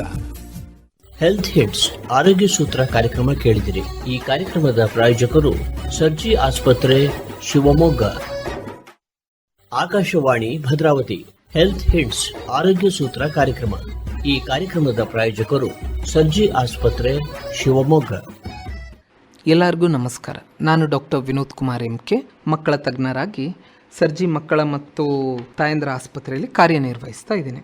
ಇವತ್ತು ನಾನು ಮಾತಾಡ್ಲಿಕ್ಕೆ ಹೊರಟಿರೋ ವಿಚಾರ ಬಂದು ಮಕ್ಕಳಲ್ಲಿ ಓವರ್ ವೇಟ್ ಮತ್ತು ಒಬೇಸಿಟಿ, ಸ್ಥೂಲಕಾಯ ಇದೆ, ಅದನ್ನು ಹೇಗೆ ನಿರ್ವಹಣೆ ಮಾಡೋದು ಅಂತ ಹೇಳಿ. ಈಗ ಸ್ಥೂಲಕಾಯ ಅಂತಂತಂದರೆ ಕೇವಲ ಬರೀ ತೂಕ ಇಳಿಸೋದು ಒಂದೇ ಗುರಿ ಅಂತ ಅಲ್ಲ. ಮಕ್ಕಳಲ್ಲಿ ಕೆಲವೊಮ್ಮೆ ತೂಕ ಸ್ಥಿರವಾಗಿರಲು ಪ್ರಯತ್ನಿಸೋದು ಕೂಡ ಅದರದ್ದು ಒಂದು ಭಾಗ ಆಗುತ್ತೆ. 5 ವರ್ಷಕ್ಕಿಂತ ಹೆಚ್ಚಿನ ಮಕ್ಕಳಲ್ಲಿ ನಿಧಾನವಾಗಿ BMI ಕಡಿಮೆ ಮಾಡುವಂಥದ್ದು ಕೂಡ ಒಂದು ಗುರಿ. ಹೆಚ್ಚಿನ ತೂಕ ಇರುವಂಥ ಮಕ್ಕಳು ಮತ್ತು 12 ವರ್ಷದ ಹೆಚ್ಚಿರೋ ಮಕ್ಕಳಲ್ಲಿ ಗಂಭೀರ ಸ್ಥೂಲತೆ ಇದ್ದರೆ ನಿಯಂತ್ರಿತವಾಗಿ ತೂಕ ಇಳಿಸೋದು ಕೂಡ ಒಂದು ಮುಖ್ಯವಾದ ಗುರಿಯಾಗುತ್ತೆ. ಇದರ ಜೊತೆಗೆ ಸಹವ್ಯಾಧಿಗಳು ಹೇಳದಂತೆ ಅವುಗಳನ್ನ ಕೂಡ ನಿಯಂತ್ರಣ ಮಾಡೋದು ಮುಖ್ಯ ಇದೆ. ಜೀವನ ಶೈಲಿಯಿಂದ ಬಂದಿರೋ ಕಾಯಿಲೆ ಆಗಿರೋದ್ರಿಂದ, ತೊಂದರೆ ಆಗಿರೋದ್ರಿಂದ ಜೀವನ ಶೈಲಿ ಬದಲಾವಣೆನೇ ಮುಖ್ಯ ಆಧಾರವಾಗಿರುತ್ತೆ. ಇದರಲ್ಲಿ ಆಹಾರ ನಿರ್ವಹಣೆ ಬಂದು ಹೇಗಿರಬೇಕು? ಸ್ಥೂಲಕಾಯ ಇರುವಂಥ ಮಕ್ಕಳಲ್ಲಿ ಸಮತೋಲನ ಆಹಾರ ಇರಬೇಕು. ಒಂದು ತಟ್ಟೆಯಲ್ಲಿ ಅರ್ಧದಷ್ಟು ಭಾಗ ತರಕಾರಿ ಮತ್ತು ಹಣ್ಣುಗಳಿಂದ ಕೂಡಿರಬೇಕು. 1/4 ಭಾಗದಷ್ಟು ಕೂಡ ಹೋಲ್ ಗ್ರೈನ್ಸ್ಗಳು ಅಂದರೆ ಸಂಪೂರ್ಣ ಧಾನ್ಯಗಳು ತುಂಬಿರಬೇಕು. ಇನ್ನು 1/4 ಭಾಗದಷ್ಟು ಪ್ರೋಟೀನ್ ಆಹಾರಗಳು ಅಂದರೆ ಕಾಳುಗಳು, ಬೇಳೆಗಳು, ಮೊಟ್ಟೆ, ಮೀನುಗಳು ಬಯಸಿದಲ್ಲಿ. ಕಂಪ್ಲೀಟಾಗಿ ನಿಯಂತ್ರಿಸಬೇಕಾದದ್ದು, ನಿಷೇಧಿಸಬೇಕಾದದ್ದು ಏನೇನು? ನಾವು ಸಿಹಿ ಪಾನೀಯಗಳನ್ನು, ಜಂಕ್ ಫುಡ್ಡನ್ನು, ಡೀಪ್ ಫ್ರೈಡ್ ಆಹಾರಗಳನ್ನು, ಬೇಕರಿ ಪದಾರ್ಥಗಳನ್ನು ಮತ್ತು ಕೆಲವೊಂದು ಅಭ್ಯಾಸಗಳನ್ನು ಕೂಡ ನಾವು ಪ್ರಾಯೋಗಿಕ ಕ್ರಮಗಳನ್ನ ಬಳಸಬೇಕಾಗುತ್ತೆ. ಸ್ಕ್ರೀನ್ ಮುಂದೆ ತಿನ್ನಬಾರ್ದು, ಅಂದರೆ TV, ಫೋನ್ಗಳನ್ನ ಇಟ್ಕೊಂಡು ತಿನ್ನಬಾರ್ದು. ಪೋರ್ಷನ್ ಕಂಟ್ರೋಲನ್ನು ಮಕ್ಕಳಿಗೆ ಮತ್ತು ನಾವು ಕಲಿಯಬೇಕಾಗತ್ತೆ. ರಿವಾರ್ಡ್ ಆಗಿ, ಬಹುಮಾನ ಆಗಿ ಆಹಾರ ಯಾವುದೇ ಕಾರಣಕ್ಕೂ ಕೊಡಬೇಡಿ. ನೀನು ಈ ಸರಿ ಇದನ್ನು ಮಾಡಿದ್ರೆ ನಾನು ನಿಮಗೊಂದು ದೊಡ್ಡ ಚಾಕ್ಲೇಟ್ ತಂದು ಕೊಡ್ತೀನಿ, ಆ ರೀತಿಯನ್ನು ಆಹಾರನ ರಿವಾರ್ಡ್ ಆಗಿ ಕೊಡಬೇಡಿ. ಇದು ಹೊರತುಪಡಿಸಿ ದೈಹಿಕ ಚಟುವಟಿಕೆಗಳು ಕೂಡ ಮುಖ್ಯ ಆಗುತ್ತೆ. ದಿನಕ್ಕೆ ಕನಿಷ್ಠ 60 ನಿಮಿಷ ಅಂದರೆ ಸರಾಸರಿ ಅರ್ಧದಿಂದ 1 ಗಂಟೆ ಮಧ್ಯಮ ಅಥವಾ ತೀವ್ರ ವ್ಯಾಯಾಮ ಬೇಕಾಗುತ್ತೆ. ಓಡೋದಿರಲಿ, ಸೈಕ್ಲಿಂಗ್ ಇರಲಿ, ಈಜು ಇರಲಿ, ಹೊರಾಂಗಣ ಕ್ರೀಡೆಗಳಲ್ಲಿ ಉತ್ತೇಜಿಸಬೇಕಾಗುತ್ತೆ ಮಕ್ಕಳನ್ನು. ಇದು ಹೊರತುಪಡಿಸಿ ಸ್ಕ್ರೀನ್ ಟೈಮನ್ನು ನಿಯಮಿತವಾಗಿಸಬೇಕಾಗತ್ತೆ. ಟಿವಿ ಮತ್ತು ಫೋನು, ಲ್ಯಾಪ್ಟಾಪ್ ಎಲ್ಲ ಕೂಡಿ 3 ವರ್ಷದ ಒಳಗಿನ ಮಕ್ಕಳಲ್ಲಿ ಟಿವಿ, ಫೋನು ತೋರಿಸೋ ಹಾಗೇ ಇಲ್ಲ. 3 ರಿಂದ 5 ವರ್ಷದ ಒಳಗಿನ ಮಕ್ಕಳಲ್ಲಿ 1 ಗಂಟೆಗಿಂತ ಕಡಿಮೆ, 5 ವರ್ಷಕ್ಕಿಂತ ಹೆಚ್ಚಿನ ಮಕ್ಕಳಲ್ಲಿ 2 ಗಂಟೆಗಿಂತ ಕಡಿಮೆ ಸ್ಕ್ರೀನ್ ಟೈಮ್ ಇರಬೇಕಾಗತ್ತೆ. ನಿದ್ರೆ ಸುಧಾರಣೆ ಕೂಡ ಬಹುಮುಖ್ಯ ಭಾಗವಾಗಿದೆ ಸ್ಥೂಲಕಾಯ ಕಂಟ್ರೋಲ್ ಮಾಡೋದರಲ್ಲಿ. ನಿದ್ರೆಹೀನತೆಯನ್ನು ಕೂಡ ಮಕ್ಕಳ ವೆಯ್ಟ್ ಹೆಚ್ಚಾಗಬಹುದು. 5 ವರ್ಷದ ಒಳಗಿನ ಮಕ್ಕಳಲ್ಲಿ ಮಿನಿಮಮ್ 10 ಗಂಟೆವರೆಗೂ ಮಕ್ಕಳು ಮಲಗಬಹುದು. 5 ರಿಂದ ಹೆಚ್ಚು ವರ್ಷದಲ್ಲಿ ಮಿನಿಮಮ್ 8 ಗಂಟೆ ಮಲಗ್ತಾರೆ. ನಿಯಮಿತವಾಗಿ ಮಲಗೋದು, ಎದ್ದೇಳುವ ಸಮಯವನ್ನು ಮಾಡಬೇಕಾಗತ್ತೆ. ಕೌಟುಂಬಿಕ ಪಾತ್ರ ಕೂಡ ಮುಖ್ಯವಾಗಿದೆ. ಪೋಷಕರು ಮಾದರಿಯಾಗಬೇಕು. ಮನೆಯಲ್ಲೇ ಆರೋಗ್ಯಕರ ಆಹಾರ ಲಭ್ಯವಿರುವಂತೆ ನೋಡ್ಕೋಬೇಕು. ಎಲ್ಲರೂ ಒಟ್ಟಾಗೆ ವ್ಯಾಯಾಮ ಮಾಡಬೇಕು. ಮಗುವೇ ತಪ್ಪು ಮಾಡ್ತಿದೆ ಅನ್ನೋ ಮನೋಭಾವ ಇದ್ದರೆ ಅದನ್ನು ತಪ್ಪಿಸ್ಬೇಕು. ಸಹವ್ಯಾಧಿಗಳು ಅಂತ ಹೇಳಿದ್ವಿ, BP ಆಗಲಿ, ಶುಗರ್ ಆಗಲಿ, ಲಿವರಲ್ಲಿ ಫ್ಯಾಟ್ ತುಂಬಿಕೊಂಡಿರೋದಾಗಲಿ, ಅದಕ್ಕೆ ಬೇಕಾಗಿರೋ ಜೀವನ ಶೈಲಿ ಮತ್ತು ವೈದ್ಯರನ್ನು ಸಂಪರ್ಕಿಸಿ ಔಷಧವನ್ನು ತಗೋಬೇಕಾಗತ್ತೆ. ಹಾಗಿದ್ರೆ ಸ್ಥೂಲಕಾಯಕ್ಕೆ ಏನಾದರೂ ಔಷಧಿ ಇದೆಯಾ? ಮೆಡಿಸಿನ್ಸು, ಮಾತ್ರೆ ಇದೆಯಾ? ಸರ್ಜರಿ ಇದೆಯಾ? ಇಲ್ಲ. ಅತಿಯಾದ ತೂಕ ಮತ್ತು ಗಂಭೀರ ಸಹವ್ಯಾಧಿ ಇರೋ 12 ವರ್ಷಕ್ಕಿಂತ ಹೆಚ್ಚಿರೋ ಮಕ್ಕಳಲ್ಲಿ ಕೆಲವೊಮ್ಮೆ ಬೇಕಾಗಬಹುದು. ಹಾಗಾಗಿ ಆಹಾರ, ವ್ಯಾಯಾಮ ಮತ್ತು ಕುಟುಂಬ ಬೆಂಬಲದ ಸಮನ್ವಯದಿಂದ ಮಾತ್ರ ದೀರ್ಘಕಾಲದ ಯಶಸ್ಸು ಈ ಸ್ಥೂಲಕಾಯದ ನಿರ್ವಹಣೆಯಲ್ಲಿ ಸಾಧ್ಯ. ಔಷಧ ಮತ್ತು ಶಸ್ತ್ರಚಿಕಿತ್ಸೆ ಏನಿದೆ ಅಪರೂಪದ ಆಯ್ದ ಪ್ರಕರಣದಲ್ಲಿ ಮಾತ್ರ. ಧನ್ಯವಾದಗಳು. ಶಿವಮೊಗ್ಗದ ಸರ್ಜಿ ಆಸ್ಪತ್ರೆಯಲ್ಲಿ ಮೊಡವೆ, ಡ್ಯಾಂಡ್ರಫ್, ಭಂಗು, ಹುಳುಕಡ್ಡಿ, ಅಲರ್ಜಿ, ತೊನ್ನು, ಇಸುಬು, ಸರ್ಪಹುಣ್ಣು, ನರಗುಳ್ಳೆ ತಗ್ಸೋದು, ಹಂಗೆ ಮುಖದಲ್ಲಿರೋ ಕೂದಲು ತೆಗೆಯೋದು, ಹಿಂಗೆ ಎಲ್ಲಾ ರೀತಿಯ ಚಿಕಿತ್ಸೆ ಮಾಡ್ತಾರೆ. ಹೌದು, ಹಲವಾರು ವರ್ಷಗಳಿಂದ ಗುಣಮಟ್ಟದ ಆರೋಗ್ಯ ಸೇವೆ ನೀಡುತ್ತಾ ಬಂದಿರುವ ಸರ್ಜಿ ಆಸ್ಪತ್ರೆಯಲ್ಲಿ ಅತ್ಯಾಧುನಿಕ ತಂತ್ರಜ್ಞಾನದಿಂದ ನುರಿತ ವೈದ್ಯರ ತಂಡದಿಂದ ಕೈಗೆಟಕುವ ಬೆಲೆಯಲ್ಲಿ ನಿಮ್ಮ ಚರ್ಮ ಮತ್ತು ಸೌಂದರ್ಯ ಸಂಬಂಧಿಸಿದ ಎಲ್ಲಾ ಬಗೆಯ ಚಿಕಿತ್ಸೆ ಲಭ್ಯ. ಇಂದೇ ಭೇಟಿ ಕೊಡಿ. ಸರ್ಜಿ ಸೂಪರ್ ಸ್ಪೆಷಾಲಿಟಿ ಆಸ್ಪತ್ರೆ, ರಾಘವೇಂದ್ರ ಸ್ವಾಮಿ ಮಠದ ಹತ್ತಿರ, ಶಿವಮೊಗ್ಗ. ಹೆಲ್ತ್ ಹಿಟ್ಸ್ ಆರೋಗ್ಯ ಸೂತ್ರ ಕಾರ್ಯಕ್ರಮ ಕೇಳಿದಿರಿ. ಈ ಕಾರ್ಯಕ್ರಮದ ಪ್ರಾಯೋಜಕರು ಸರ್ಜಿ ಆಸ್ಪತ್ರೆ, ಶಿವಮೊಗ್ಗ.